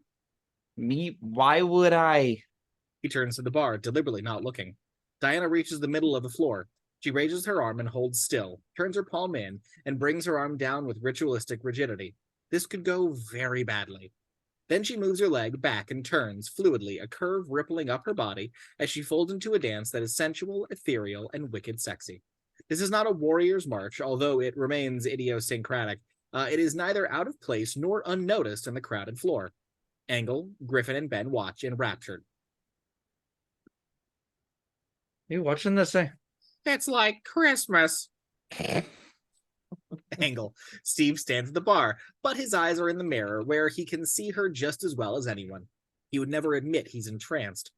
Angle, Diana from above as she dances, the camera tilting down to reveal that it was on the mirrored ceiling, and we are actually at eye level with her as she continues to move. The beat gets fiercer, and so does Diana, shaking and tossing her hair. A Euro trashy guy moves to her, but she turns, unseeing. A Rasta guy nudges out Euro, who grabs him, and the dance gets more frantic. Rasta gives Euro a shove, sends him flying back, but slowly, everything is moving slowly. Diana stops. Everything save her is slowing to a dead stop, some in midair, and everywhere there is a strange silence. Diana looks around and sees Angle on the stairs, As the intimidating club guy is looking right at her, he unhooks the rope and steps to one side. Diana makes her way towards him, curious as the camera follows through the stilled throng. Still, Diana reaches the stairs.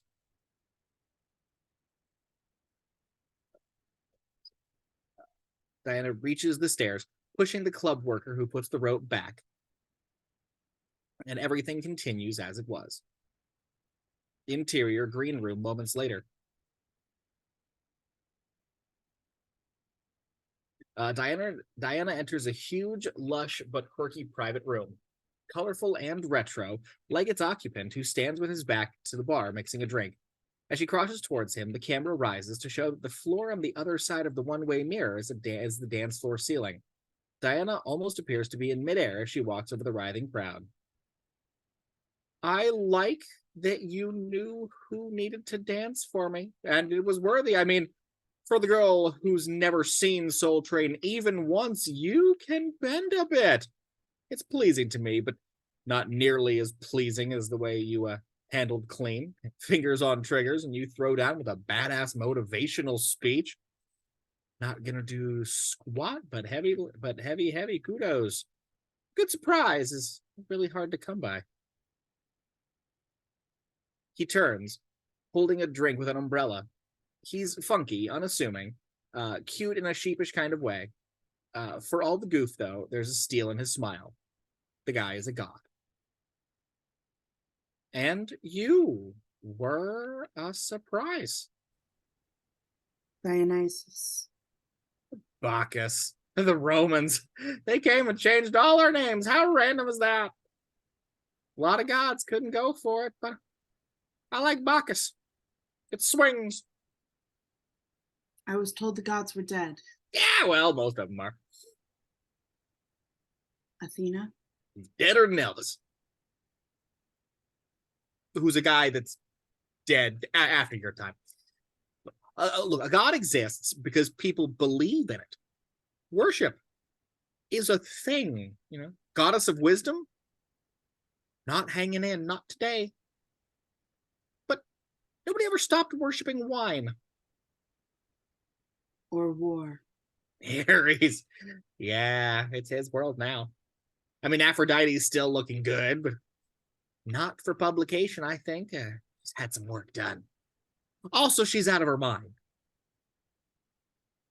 This whole world is mad. You're not wrong. And you do nothing. Worse, I've seen what you provide to the people out there, and it's a good lot stronger than wine. They're crippled by lusts and addictions, and you use all of your power to do what? Watch and laugh? You're a feisty little filly. Let me ask you this. He picks her up by one hand and slams her into the bar. Doesn't even spill his drink. Are you a god? Because I am, and I'm used to being addressed like one. Why am I here? Ares. He's not playing by the rules. He strolls away as she rises, coughing. He's casual again. What does a god have? Or what rules does a god have? Why does nobody get this? I'm a god, yeah, but I also only a god. Wine and revelry, it can bring men together or tear them apart. I can't choose which. Humans choose. More and more, they choose blindness. They choose hate and isolation. It's major mojo for Ares. And he wants more where that came from.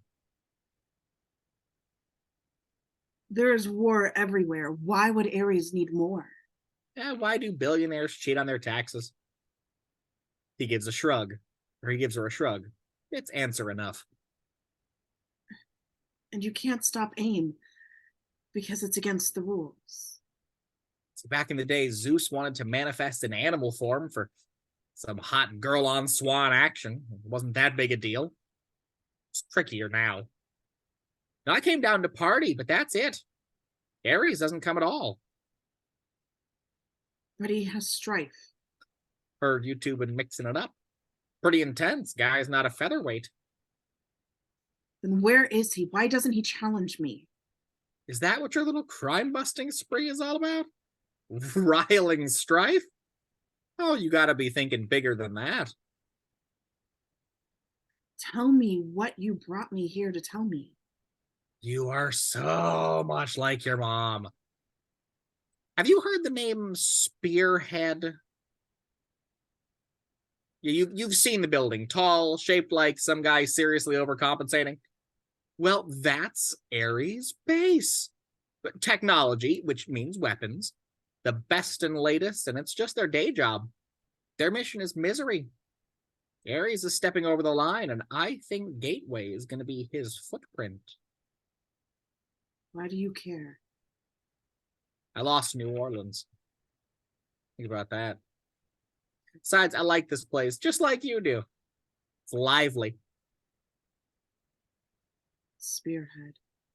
What am I looking for? Arabella Callas. She runs the joint, direct conduit to Ares. She's like Medea without the maternal warmth. You want to get near her. Might need a more subtle look. Your boyfriend can help you with that. I don't have a... Who? The pilot. Trevor. Don't even bother, Diana. What's happening between you two isn't chance. It was predicted by the oracles millennia ago. It was? No. But check out your face when I said it. Yeah, there's something going on. He's a good man. He's beneath you. She stiffens at the insult. No, I mean literally. He's there. He points down, and she looks. Angle, Steve seen from above, through the floor, searching the crowd for her. I like the guy.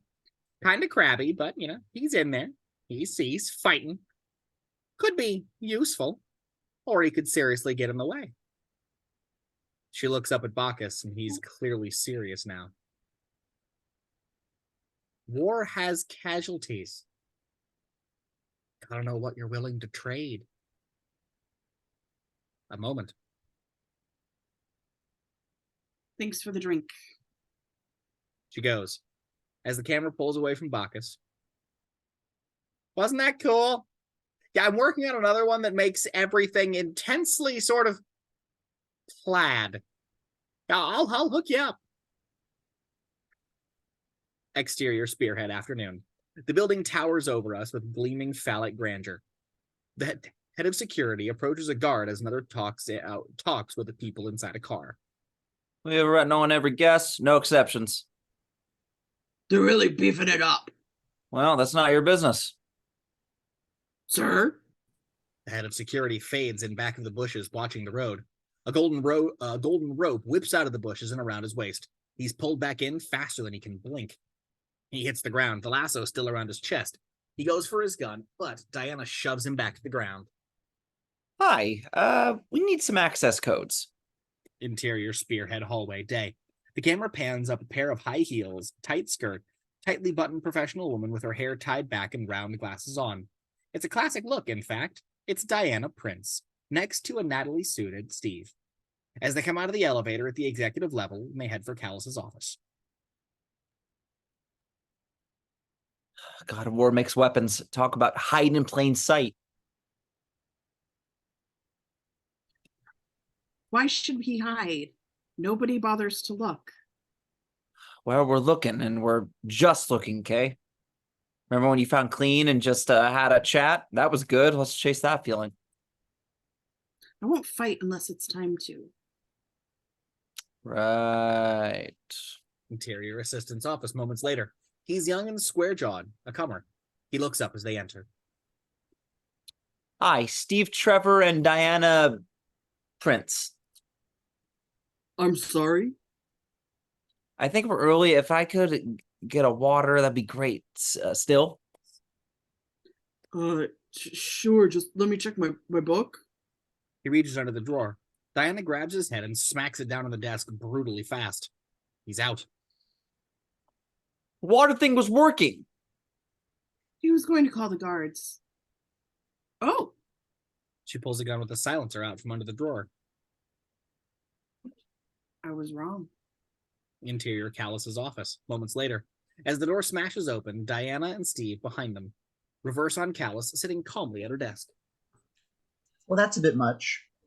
Diana whips her lasso out around Callas's neck. Callas looks down at it calmly. Let's talk. And hands where we can see them, please. Weaved by the oracles of Delphi, blessed by Athena, am I right? So you do, Sir Varys. Oh, yes. Why? Does it work if I ask stuff? His power is practically limitless, and he has chosen me to run his empire on Earth. Do you know what that makes me? The bad guy? What are you planning to do with Gateway? Destroy it. Her calm shakes Diana a little. There is real vulnerability to the question. Why? Because we can. People get above themselves, and they need to be reminded how fragile they are. All the wars and all the weapons that we can manufacture will never be as blessed as mass, mindless fear. Gateway will be the first of many great cities to collapse, and we will enter a golden age of fear and apathy, and everybody in the world will do as they're told. She has them wrapped, and she knows it. She smiles. Plus, it'll really help out with some zoning issues. How are you going to do it? Should have asked that first. Diana dives into Steve, knocking him to the ground as gunfire erupts from behind them. 6 heavily, almost science-fictionally armed guards are taking position just outside of the room. Callas stands free of the lasso. You could have been quicker. A guard starts into the room, and Diana kicks the door from the floor, swinging it into his face with a riot mask shattering force. She leaps up and grabs Callas and holds the rope to her throat. Is there another way out? Callas puts her hand on the painting, and the tapestry rises, the steel door lowering behind them. Diana kicks the desk so hard that it goes through the doorway and part of the wall, knocking down a couple more shooters. Go. He races into the war room. Gunfire makes Diana let go of Callas, who pitches forward as Diana follows Steve out. Interior Spearhead war room continuing. Diana and Steve race through the other side. Everyone stares at them stupidly, till gunfire makes everyone in the room duck and cover. A burst nearly gets them. Diana flex, but they're forced to take cover behind a console. Diana grabs a couple of computer disks and whips them at the guards. One cracks into a faceplate, one digs into a forearm, and 2 guards are out of the game. Now. He runs low, and she follows, deflecting a couple of shots, and a tech guy bolts from his hiding place, freaking, colliding with Diana, and the guards fire indiscriminately. Close on the tech guy, who, as he jolts with 3 impacts, looking at Diana in bewildered pain. He drapes himself on her as she stumbles back, thrown. He dies, staring at her. Steve pulls her out of the door to the prayer chamber as she looks up at the guards in rage, deflecting the last few shots almost automatically. Interior prayer chamber continuing. The hanging statues of Ares loom over them as they enter. Steve is looking for a way to bar the door. This thing doesn't lock. A still stunned Diana looks up into the grotesque eyes of the hanging Ares statue right above her. She whips her rope around its middle and heaves, bringing the thing down to the floor. She pushes it against the door, its marble head smashing to dust as it hits. We hear thuds and shots from the other side, but the door isn't budging now. Interior, the silo continuing. The silo is empty, and Steve nearly plummets over the railingless edge. The drop seems endless. There are walkways at various levels, but no stairs. All about them, various machines come to life. Designed for repair, welding and bolting, most of them attached to the walls. They reach out and start firing bolts, lasers, and some insectile repair bots crawl menacingly down at them from above, wielding saws and pincers.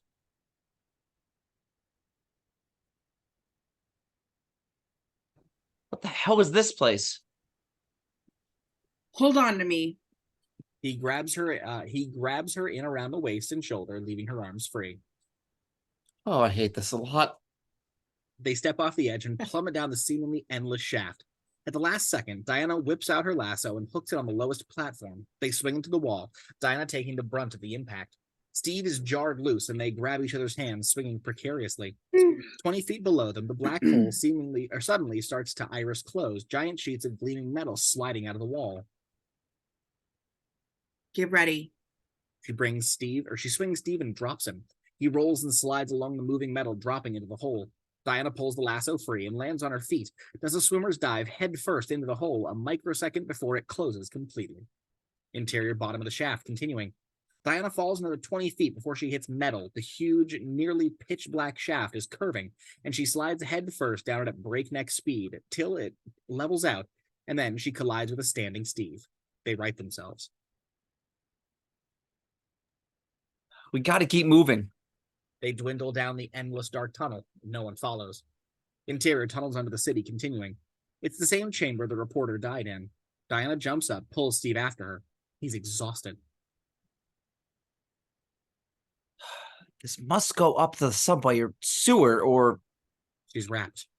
He turns, following her gaze, and the camera comes around to frame the two of them in front of the mural. The armored figure on horseback fighting the dragon. She actually reaches out to touch it. It's St. George. He fought a dragon. And the dragon had two heads. I don't know. I wasn't there. The chimera. Head of a lion, body of a serpent, head of a ram.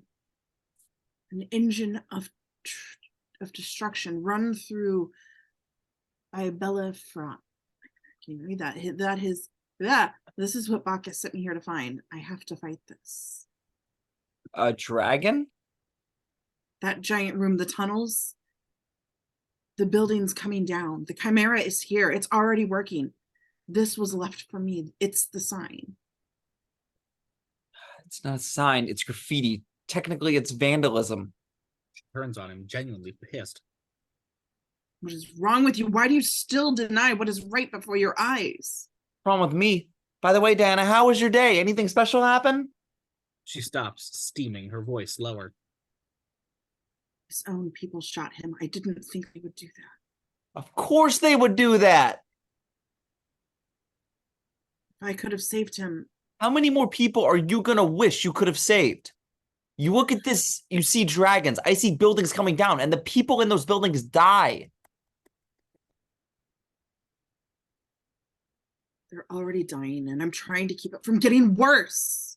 And it never occurs to you that you're the reason it's getting worse? You stand up, call yourself a hero. The uglies are gonna have to bring you down. There's an old saying, when elephants fight, the mice get trampled. So I should, what, putt around in my plane, bringing help to 1,000 needy people? That's a life's work? I used to think so. So this is why you're so bitter, because Again, this is not the time to talk about my feelings, Diana. because I make you feel small. Well, we're all small compared to you. From up there, we probably all look like ants. Thought you were mice. We are human beings, Diana, and that's something you will never understand. Your people have lost their way. The world crumbled, and they do nothing. They need a hero to show them what. Yes, we need a hero, not a demigod sent from a high to lecture us about potential. We need someone with advantage, no hope, like who's still out there trying. A hero doesn't decide ever to be a hero. They're forced into it, and they step up, and then they live with the consequences. He's in her face, seething with conviction, and she's shaken. You'll make your show, fight your fight, and people will love you for it. And then they'll need you for it, and it'll start to bore you. And one day you'll just go back home to paradise, because every day you wake up knowing you can just go back to paradise. You're not a hero, Diana. You're a fucking tourist. And he is slammed to the floor by Strife. Diana stepping back, startled as Strife has Steve down and a sword to his throat. He looks up at Diana. I was in position 3 minutes ago. I just had to let him finish. She yanks her lasso around his blade, and he instantly yanks the blade away, pulling her off of her feet, so she uses her momentum to knock him off of Steve. They come up, and she goes for him, but he's fresher and has a sword. As he hacks at her, she barely deflects with her bracelets. So, this is a sign, is it? A portent just for you? Your arrogance is a delight. Steve hits Strife in the back of the head with a 2x4. It splinters and Strife turns. Diana lassos his arms to his side and pile drives her elbow into his face, sending him flying as she calls out. Get out, go! Steve hesitates. Diana looks, and Strife stands. He slices through the lasso with his blade. The glow comes off of it as it falls limply to the ground. He holds his blade up. Forged by Vulcan. And disapparates, reappearing behind Steve with the blade at his throat. Diana tenses up. Please don't mistake this for a standoff. His head is severed. More than my life or anything after, I want his head. One thing saves him. He holds out his free hand in a fist, loosens it, and from it falls a small chain, just 6 links, old burnished metal. Do you recognize this? Maybe you're too young. I know what it is. The chain that bound the first Amazons, the chain that took their power. Chain moves in his hand, twitching slightly. Steve sees the pain on Diana's face. Submit to my will, and I won't kill him. Diana hesitates. Steve can barely hiss. Take him out. She looks at him. A true Amazon would never have even hesitated. Your decision is made. Now say it. No. Yes. Yes. I submit. Do it. Slowly, she gets on her knees and holds out her 2 hands. The chain rises, twitching like a snake pointed at her, straining at her. I submit. The chain shoots out of Strife's grasp and attaches to her bands. We pan it from her hands to her face, and there is color drained from it. Not just ash and shame. She looks less vital, less alive. If your mother could see you now. Diana looks at herself, at her chains, and her torn and tawdry outfit. Strife throws Steve violently to the ground as he strides to her. He descends on her, cloak billowing, and then they're gone. Steve looks, breathing hard, at nothing. For a moment, we are inside Strife's teleporting experience, and it's unreal and agonizing. Diana stretched and deafened, and then we are at exterior jungle day. The two appear on a hilltop in the deepest South African jungle, or South American jungle. Beyond them is more jungle, and more beyond that. Beautiful. Do you think? I come here when I want to be alone. His touch is almost invasive as he feels her weakened body. And you are so alone. He clutches her hand. These slackened muscles, slow reason.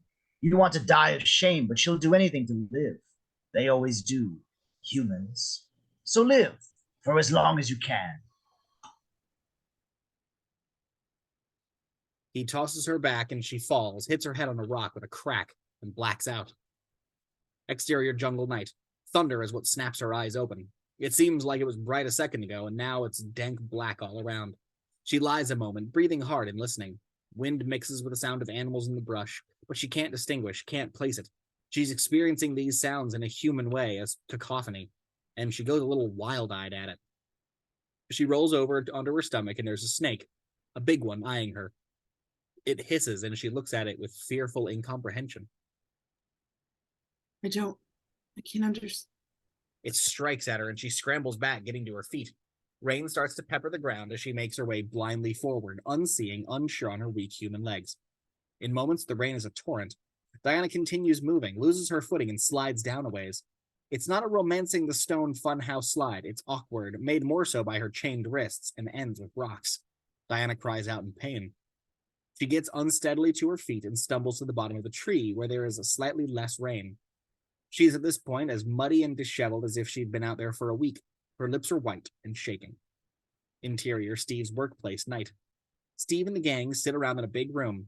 Griffin paces as Sully tends to Steve's cuts.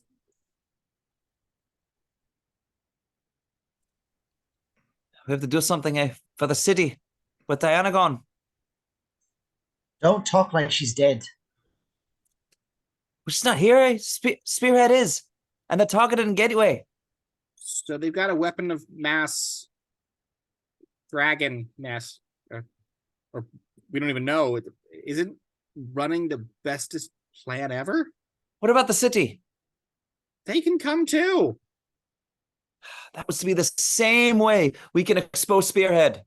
On what, the news they own? Strife, he struts about Steve. You said he was an arrogant monster. Could we draw him out somehow? That's the last thing we want to do.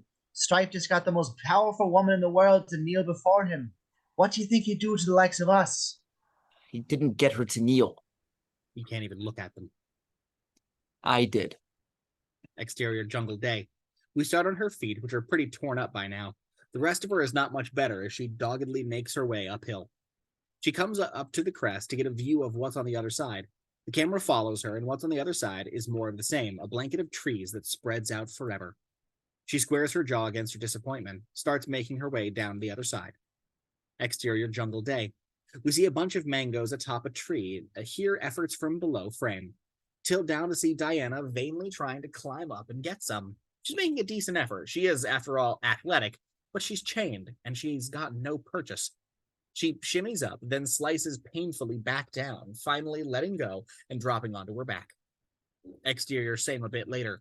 She's got a long branch and is trying to scrape them off, and does, one plump mango dropping off and landing, and rolling away, as Diana drops the stick and scrambles after it, and it rolls into the stream. She splashes in, chases it a few feet, and goes down on a caught ankle, her cry of pain telling us she's twisted it at best. She gingerly pulls her leg free as the fruit drifts quickly away. Exterior jungle dusk. Diana's coughing is harsh and intense, doubling her over. When it subsides, she looks up, regaining her equilibrium. She is sweaty as she is pallid. She's using a crutch. She looks up, and for a moment we are in her POV. The surroundings are blurred at the edge, sounds eerily detached. She shakes her head to clear her vision, gets another view of the landscape, and sees a line of smoke coming from far away uphill. She changes direction, picking up her pace as best as she can. Exterior, Steve's workplace, morning. Through the window, we see the gang still talking. Griffin is bringing in coffees, Sully yawning in the morning light. Pulls back to see a young gangster looking at them. He crosses the street as the limo pulls up. The window comes down to reveal Klein. Yeah, they are there. 4 of them. Some is at the club. Same as at the club.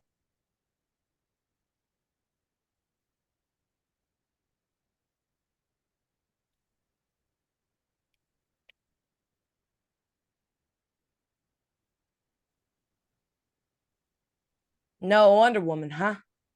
Not for a while. I think that's what they're talking about. If the strong lady's out of the game, then it's my turn to play. Yeah, I'm gonna do real good. Exterior jungle day. Diana's trying to make her way uphill. She looks for signs of the smoke, but the trees are thick. She looks hungrier and hollower than we've seen her. A few more steps and she collapses in the brush. She nearly passes out, but again, she shakes her head to clear it. She starts pulling herself along the ground. A machete enters frame by her face. Angle on her warped POV as she looks up to see a middle-aged South American peasant. He's holding a machete inches from camera, speaking harshly in his own language. What are you doing here? We don't want any trouble. Go back down. Go back down and leave us alone. I'm sorry, I don't understand. I don't understand.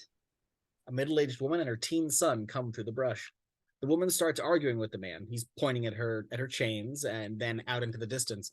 She overrules him, says something to her son. The son grabs the chain and starts pulling Diana up.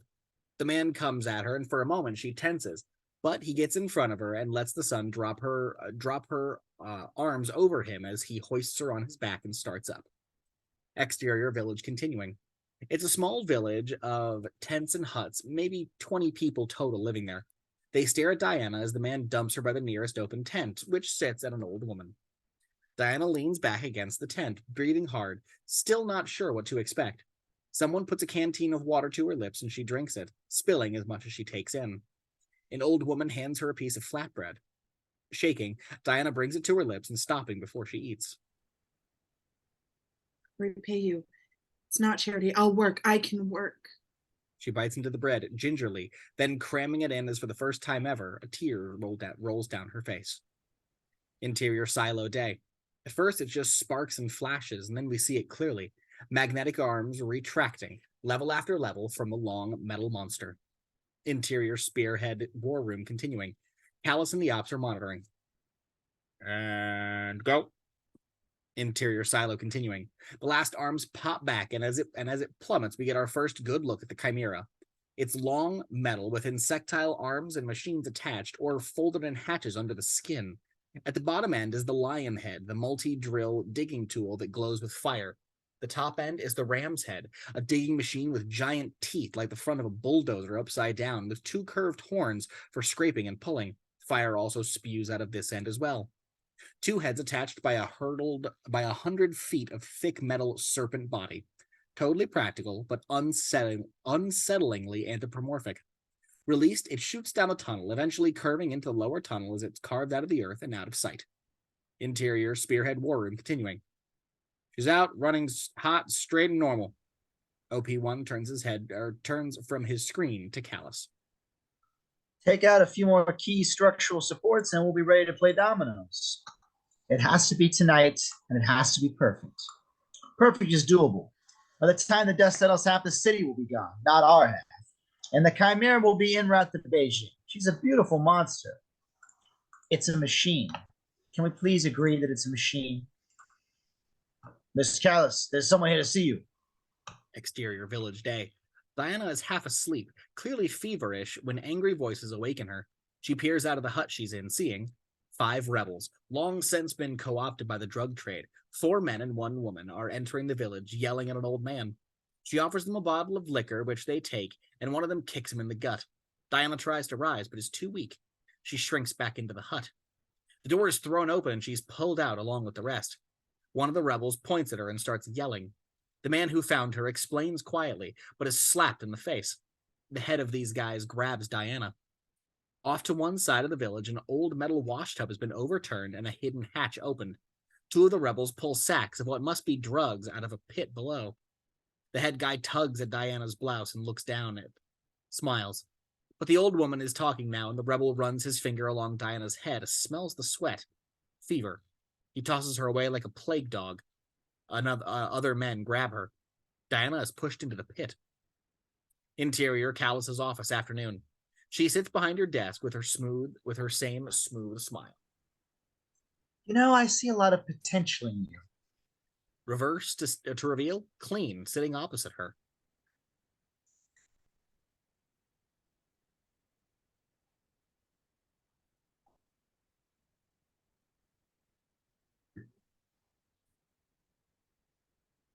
You're the second lady that's told me that. Must be doing something right. The difference is I plan to help you realize that potential. What do you want? Whatever God-fearing American wants. More. Talk. There's about to be some restructuring here in town. And who's doing the talking? Well, that's the daily double right there, isn't it?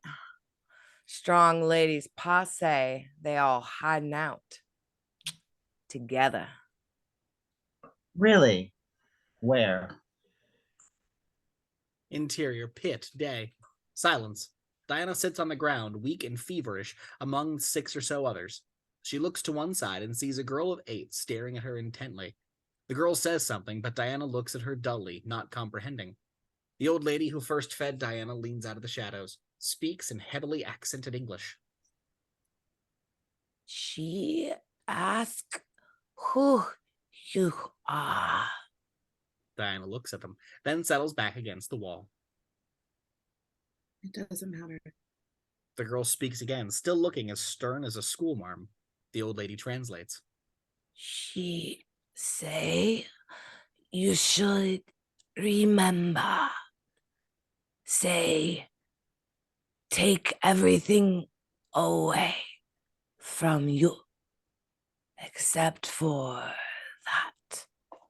Slowly, light breaks onto Diana's face as she hears the familiar words. She sits up, looks at the little girl, Angle, the old woman in the refugee camp, in slow motion from Diana's POV, asking her name. The hooker on the street in Gateway, the indignant girl at the club eyeing her from her POV. All of these pass through Diana's head, all asking who she is, and she realizes who has been watching her all this time. Mother? At first she looks down, shamed. But she takes a moment and looks the girl straight in the eye, new determination in her wan and bloodied face.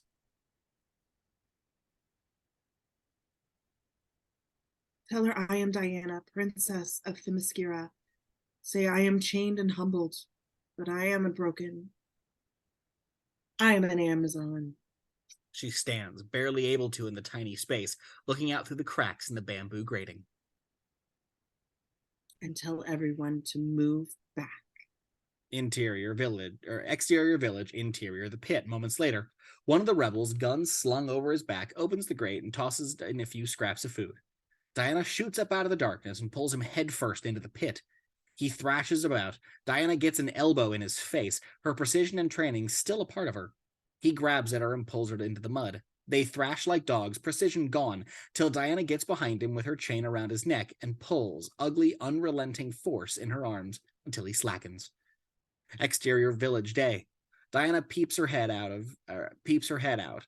Two men remain in view, one woman. They are haranguing the man who found Diana about the food he's laid out in front of them. One of them goes into the hut, the other two watch, laughing as a sack of grain comes flying out. Diana slips out of the hatch and snakes her way along the grass while they're distracted. She makes it out to the cluster of huts, looks for something to wield, and finds a shovel.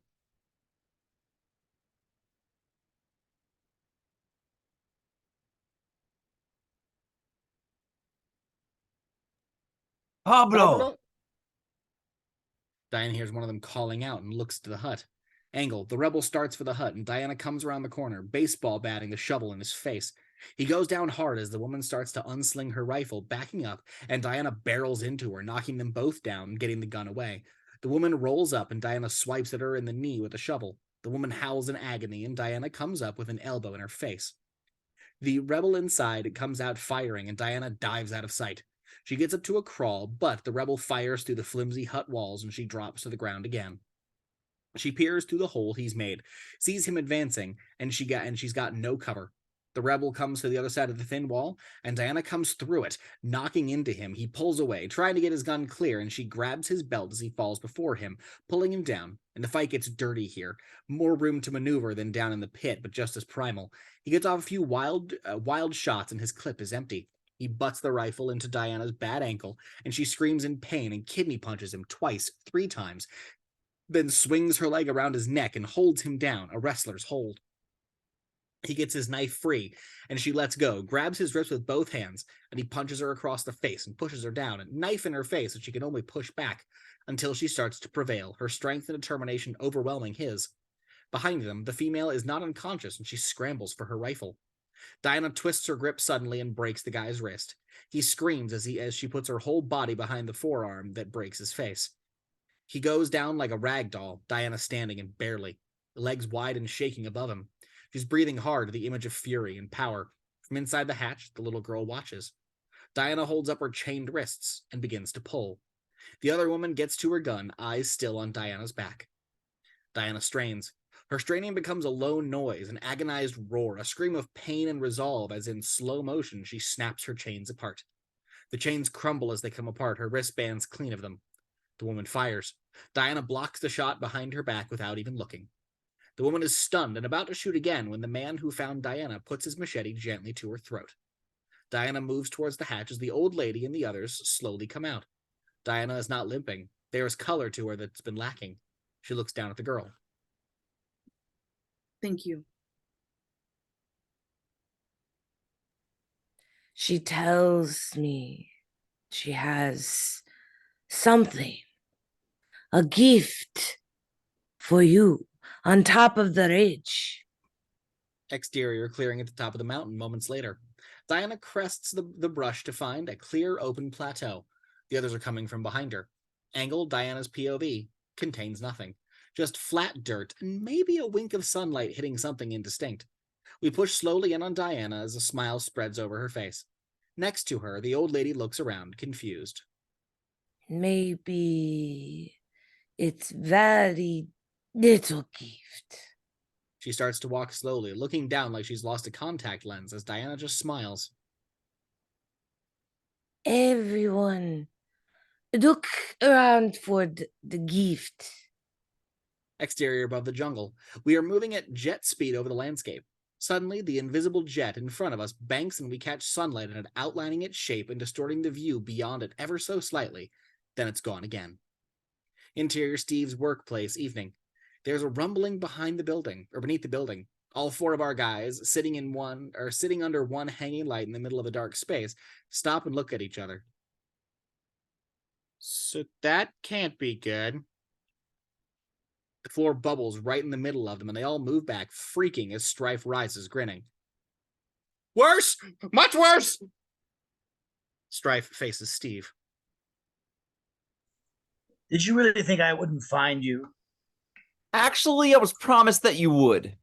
Ben throws a switch, and the room is suddenly floodlit from one side, where Strife, pinned by the light, can see angle dozens of video cameras, all in a semicircle from the big professional to the smallest handheld. They're all unmanned, but all blinking red. Strife glares at the cameras. Steve, flanked by the others, continues. It's called the internet age. No more hiding, no more shadows. This is going out to the whole world. So, what are you going to sing for us today? You think this matters? Everyone with a laptop just found out there's an apparating demigod with a face like a boiled hamster living in Gateway. I'd say it might cause a stir. No one will believe it, even what they see. And if Gateway goes up in flames? Gateway's not going up. Interior Callas's office, continuing. Callas is watching her computer, 3 separate fields, 3 different angles, while Klein still sits across from her. It's going down. The totality of Klein's betrayal dawns on her. She looks up at him murderously. He's cool as ice. Yeah? So maybe I talked to them before I talked to you. Now your boy's talking to everyone. Y'all gonna be famous. Klein's men burst through the doors, cock their weapons as Klein stands. That's my world you trying to end. What do you think I was gonna do? She glares. Interior Steve's workplace, continuing. Steve is still facing off with Strife. Don't you get that it's over? There's no point in killing us. And we can't stress that enough. We've already talked. They won't listen. You overestimate your race. It'll be hidden, forgotten, a prank, a joke. Wow, that's just what Diana called you. Diana is gone. Exterior coast, sunset. We continue to barrel along at jet speed, catching just the highlights of the jet from the setting sun. Interior Steve's workplace, evening.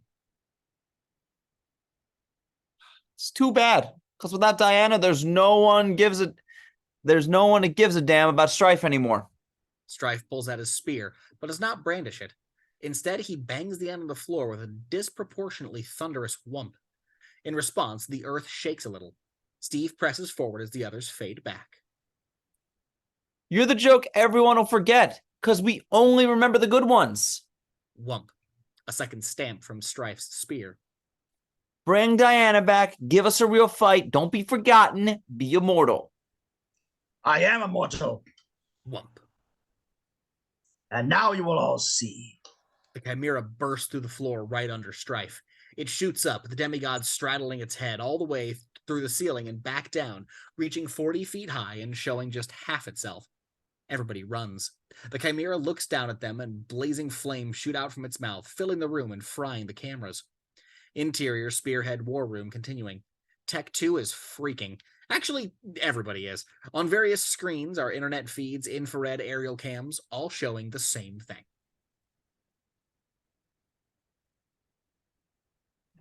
It's surfaced. It's not supposed to surface. Shut it down. I can't. Miss Callas? Interior Callas's office, continuing. Klein is gone. Wide on Callas, all on her desk, head on her hands, the enormity of her failure sinking in. We have a situation. You think? exterior just outside evening. The gang runs to their van. Behind them, the Chimera smashes the sides of the building like a thing insane. So, what? Yay? They hop in and peel out as the Chimera flops thunderously down on the ground and snakes after them. It's over 100 feet long, and its ram's head tail smashes into the sides of the buildings as it gives chase. Interior van continuing. Steve has the pedal down, but the van is still losing ground. We have to get out of the city. I don't think that's going to happen. Steve turns hard left. Exterior street continuing. The van screeches into a side street as the Chimera is about to overtake it. The Chimera keeps prowling down the street. The van goes around, running a parallel, then cutting back across the street behind the Chimera. As it passes behind, the Chimera's second head roars fire at the van, blasting it. As the flame whip all around, behind is not better! And then they're past the street again on the other side of the street. Angle on Strife. As he rides the Chimera intently, he pulls its head up like making a horse rear, and then he disappears as the head plunges through the road, tearing through concrete like it's water, and the whole thing disappears into the earth. Angle of the van. As the gang is about to, as the gang looks about for the beast, Steve muttering.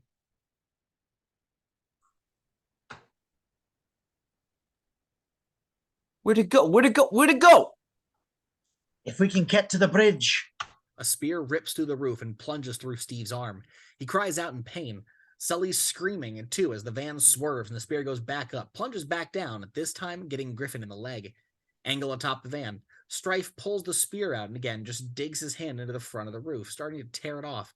And he's gone in an instant. Everybody in the van tenses. Sully? He leans over in a dead faint. Sully's scrambling to get into the back. Ben, give me my bag. The Chimera erupts from the ground in front of them, Steve swerving and hitting the thing broadside, everybody thrown hard to the side. They look up through the hole in the roof as the Chimera keeps shooting out of the ground, then starts to topple onto them. They're trapped. They're dead. The Chimera topples and then is then ripped back by something unseen, something that cuts talon-like grooves in its head and sends it end over end into the other direction. Interior, Diana's jet continuing. Here, the plane is still partially invisible, the area around and below visible but distorted, and overlaid with virtual readouts and maps. It's sleek and sci-fi, but still feels oddly organic. Diana lies on her stomach to operate the plane, so the effect is almost one of actual flying. She's in the outfit, left by her mother, lasso at her hip. Only it's a little shinier, the tiara a little more intricate, the colors vibrant. Diana is a superhero now. Below her, we see the streets and the Chimera breathing fire down the street from both ends as she banks back towards it. It lifts its lion head, and Diana dips low, smacking it hard back into the ground. The jet shudders and careens a bit, but she controls it, pulling it back up. Angle on Steve as he's watching from a block away with Ben, who is wrapping his arm. They're not out of the van and behind the building. Sully is in the background, tending to Griffin. What's happening? Steve doesn't answer. Angle on the Chimera as it turns its head as though to sniff the air. Close on its sides as out push four thick, rounded jets, swiveled like Harrier jets. The monster entire lifts from the ground, the jet swiveling to send it flying straight, lion head leading after its foe. Oh, come on! Griffin wakes up just enough to see it in the sky. Hey, it's flying now. Angle Diana from the front, the Chimera visible in the background, moving above her, shifting, finally locking on her and blasting fire at her as she banks hard. We see the jet ripple past as the Chimera banks the other way. Diana brings the jet around and flies directly at the Chimera, dipping low at the last second, and as the beast passes overhead, slamming up into it, knocking it into a roll that swipes the corner of the top of a building. Diana has more trouble gaining control, but she comes around fast, getting near the Chimera and then pulling straight up into the sky, the beast hitting all jets to catch up, both leaving the city far behind them. Close on, Diana pulling at the stick for all she's worth. All or nothing. She pulls it back and loops around, comes to the Chimera, which is still going straight up, dead on. The jet's wing slices through the Chimera just below the lion's head. The head topples back towards the city as the body continues blindly straight up. Inside the jet, things are fritzing pretty badly, and she's shaking hard. Diana looks down and sees the lion head falling straight for the crowd. No! She pulls the jet around.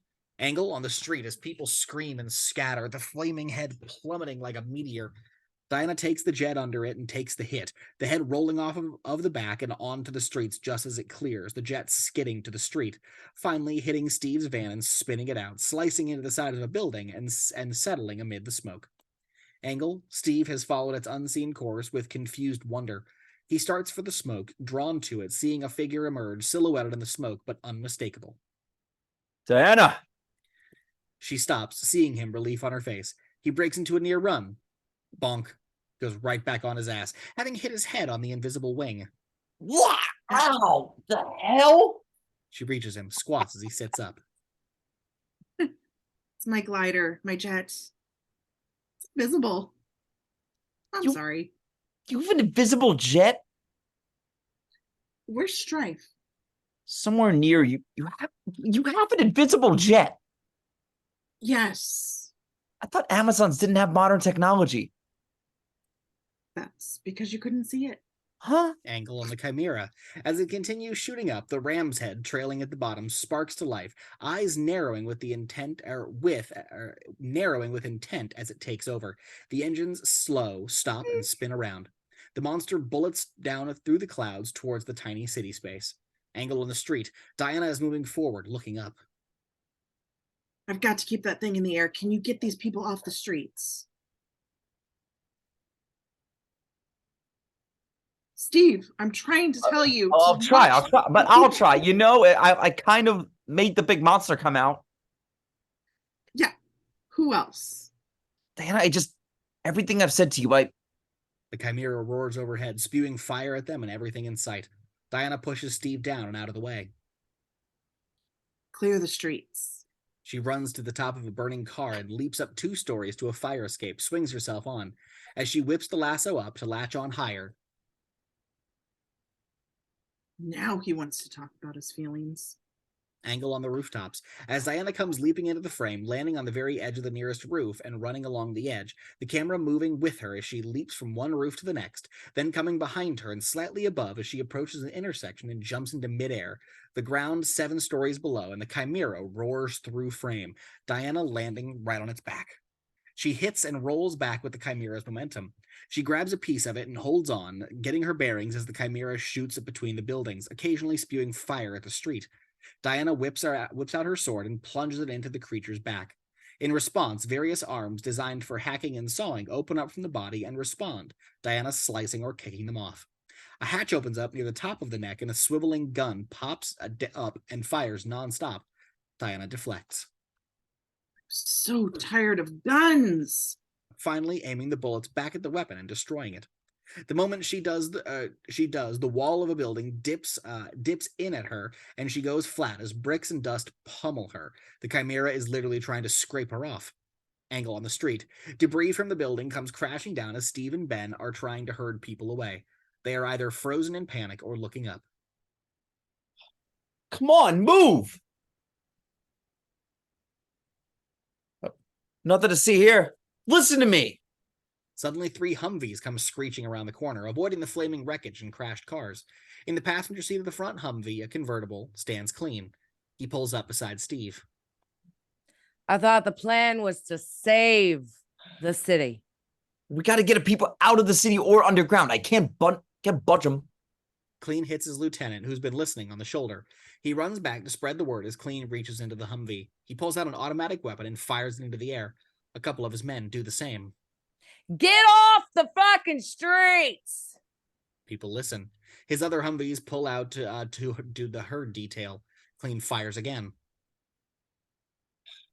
Hey, watch where you shoot that thing. There's somebody up there. Angle on Diana has weathered the wall scraping and is making her way to the head of the Chimera. She raises her sword to plunge it in, and Strife appears in front of her, in motion, slamming into her and sending them both rolling back. They fight for purchase on the careening metal dragon. Then they fight each other. He produces a sword, and they hack at each other with lurching inelegance. I owe you a debt of thanks. I do too. To be paid in blood. No other way. Again they go, even as the Chimera scrapes against walls. Diana is having trouble holding her own, but she is relentless. The chimera suddenly plummets like a roller coaster, and the two drop, snagging onto its head as it levels out again just feet from the street. Tangled, swords gone, the combatants clawed each other, straining still for purchase. Is this not grand? This is what we were meant for. The signs were everywhere. In the painting, the city still crumbles. After you die, it will. The chimera is headed straight for a construction site, a half-built building that the beast is clearly going to fly right through. Strife is above Diana, facing the back, and does not see. He pushes his spear at her face, her hands on the shaft, straining to keep it away. I can remember one thing about the painting. Waits for the sight to get closer. You're not in it.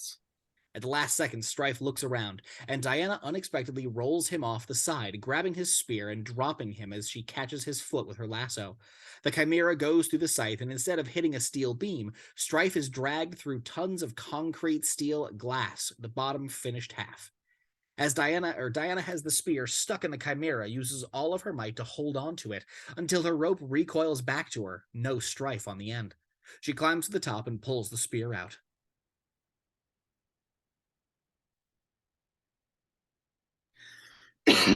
Sorry. Enough. And drives it into the beast's neck over and over, sparks and fire erupting from the wound. Angle from the street, the chimera swoops and shudders, clearly losing control. It finally straightens out, heading down the street and straight for Steve, and the crowd of people he and Klein are herding away. He realizes they're not going to get away in time. Angle on Diana, sees the crowd several blocks away. Enough! She drives the spear down deeper. The lights in the chimera seem to go out.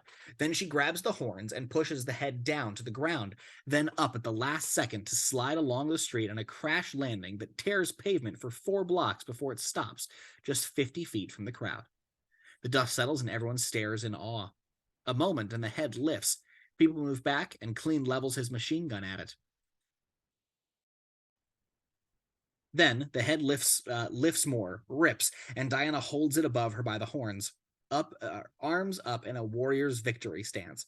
The thing is 3 times her size, and the sight of her holding it is impressive indeed. The crowd goes wild. Strife suddenly knocks her aside, grabbing his spear. The head rolls away as he jumps on her, his face broken and blackened. He drives the spear at her heart, but she grabs it and keeps it from going in, and they strain. Automatic fire peppers the demigod. Steve has Klein's gun, is firing with brutal precision. Diana looks with shock at him. It does nothing but enrage Strife. He disappears. Diana rolls up with the spear and hurls it with all her might at Steve. There is a moment, her eyes on his, where we can see nothing but contempt from her, slight fear from him. Then Strife appears right in front of Steve, and the spear goes instantly through him, point as close to Steve's heart as it had been to Diana's. A moment, and Strife collapses. Steve and Diana hold their gaze, and a measure of relief and respect creep into both. They didn't know if that was going to work. Lightning streaks from the spear sticking out of Strife's body, and everyone backs away. The lightning streaks back down, touches the ground right in front of Diana. Smoke pours up, twisting, forming, becoming a kind of statue of an enormous, bizarrely armored warrior 20 feet high and hunching before them. Out of the smoke steps that warrior. There's a light about him, almost coming from his joints, which tells us that this is an apparition, not the god himself. If ever Ares' face looked human, it's past that now. His voice is all around, the thunder itself. Woman!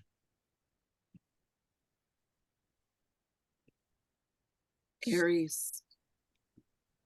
This is my kin, my blood. What right have you to spill it? No warrior enters the arena without blood on the line. Even Strife knew that. You will suffer for this. You will see this world in ashes. Will I? You cannot defeat a god. They can. The people of Earth, turn their back on me, on war. Someday, maybe. I am in mankind. I am in the darkest hearts and the greatest schemes, and I am never going away. Neither am I. She turns and starts away. Then you will see me again, girl. Yep. Let's keep in touch. Ares nearly bursts with rage, but a hunk of concrete from the building above falls right onto him and he poofs out of sight. And the entire image dissipates as we see that we're looking at it in a large bowl of rippling water. Widened to see interior Hippolyte's chamber night. Circe is staring at the bowl. She looks grave. The fury of Ares is eternal. What Diana has started here will shake the earth. Come about to see Hippolyte, Aethra behind her. There is nothing but pride in the queen's smile. That's my girl. Exterior street night. Diana walks a few steps, drops to her knees. She is far from the crowd, but only now lets exhaustion and relief overcome her. She looks down a moment, breathing hard. When she looks up again, Steve is standing before her, her sword held in his outstretched arms. It's a deliberately formal gesture. You drop this. She stands easily and takes it, sheathing it. Whoa, finders keepers. She smiles. Do you mean it? About not going away? Of course. I'm aware that I'm an idiot. Not at all. A little bit. Little bit. But you were right. I didn't understand. People. I still don't. I've got a lot of work to do. Well, you got us. We recently added gun-wielding crack dealer to the roster. That's gotta be a plus. Of course, you got a jet somewhere. Though, so you probably won't need a pilot.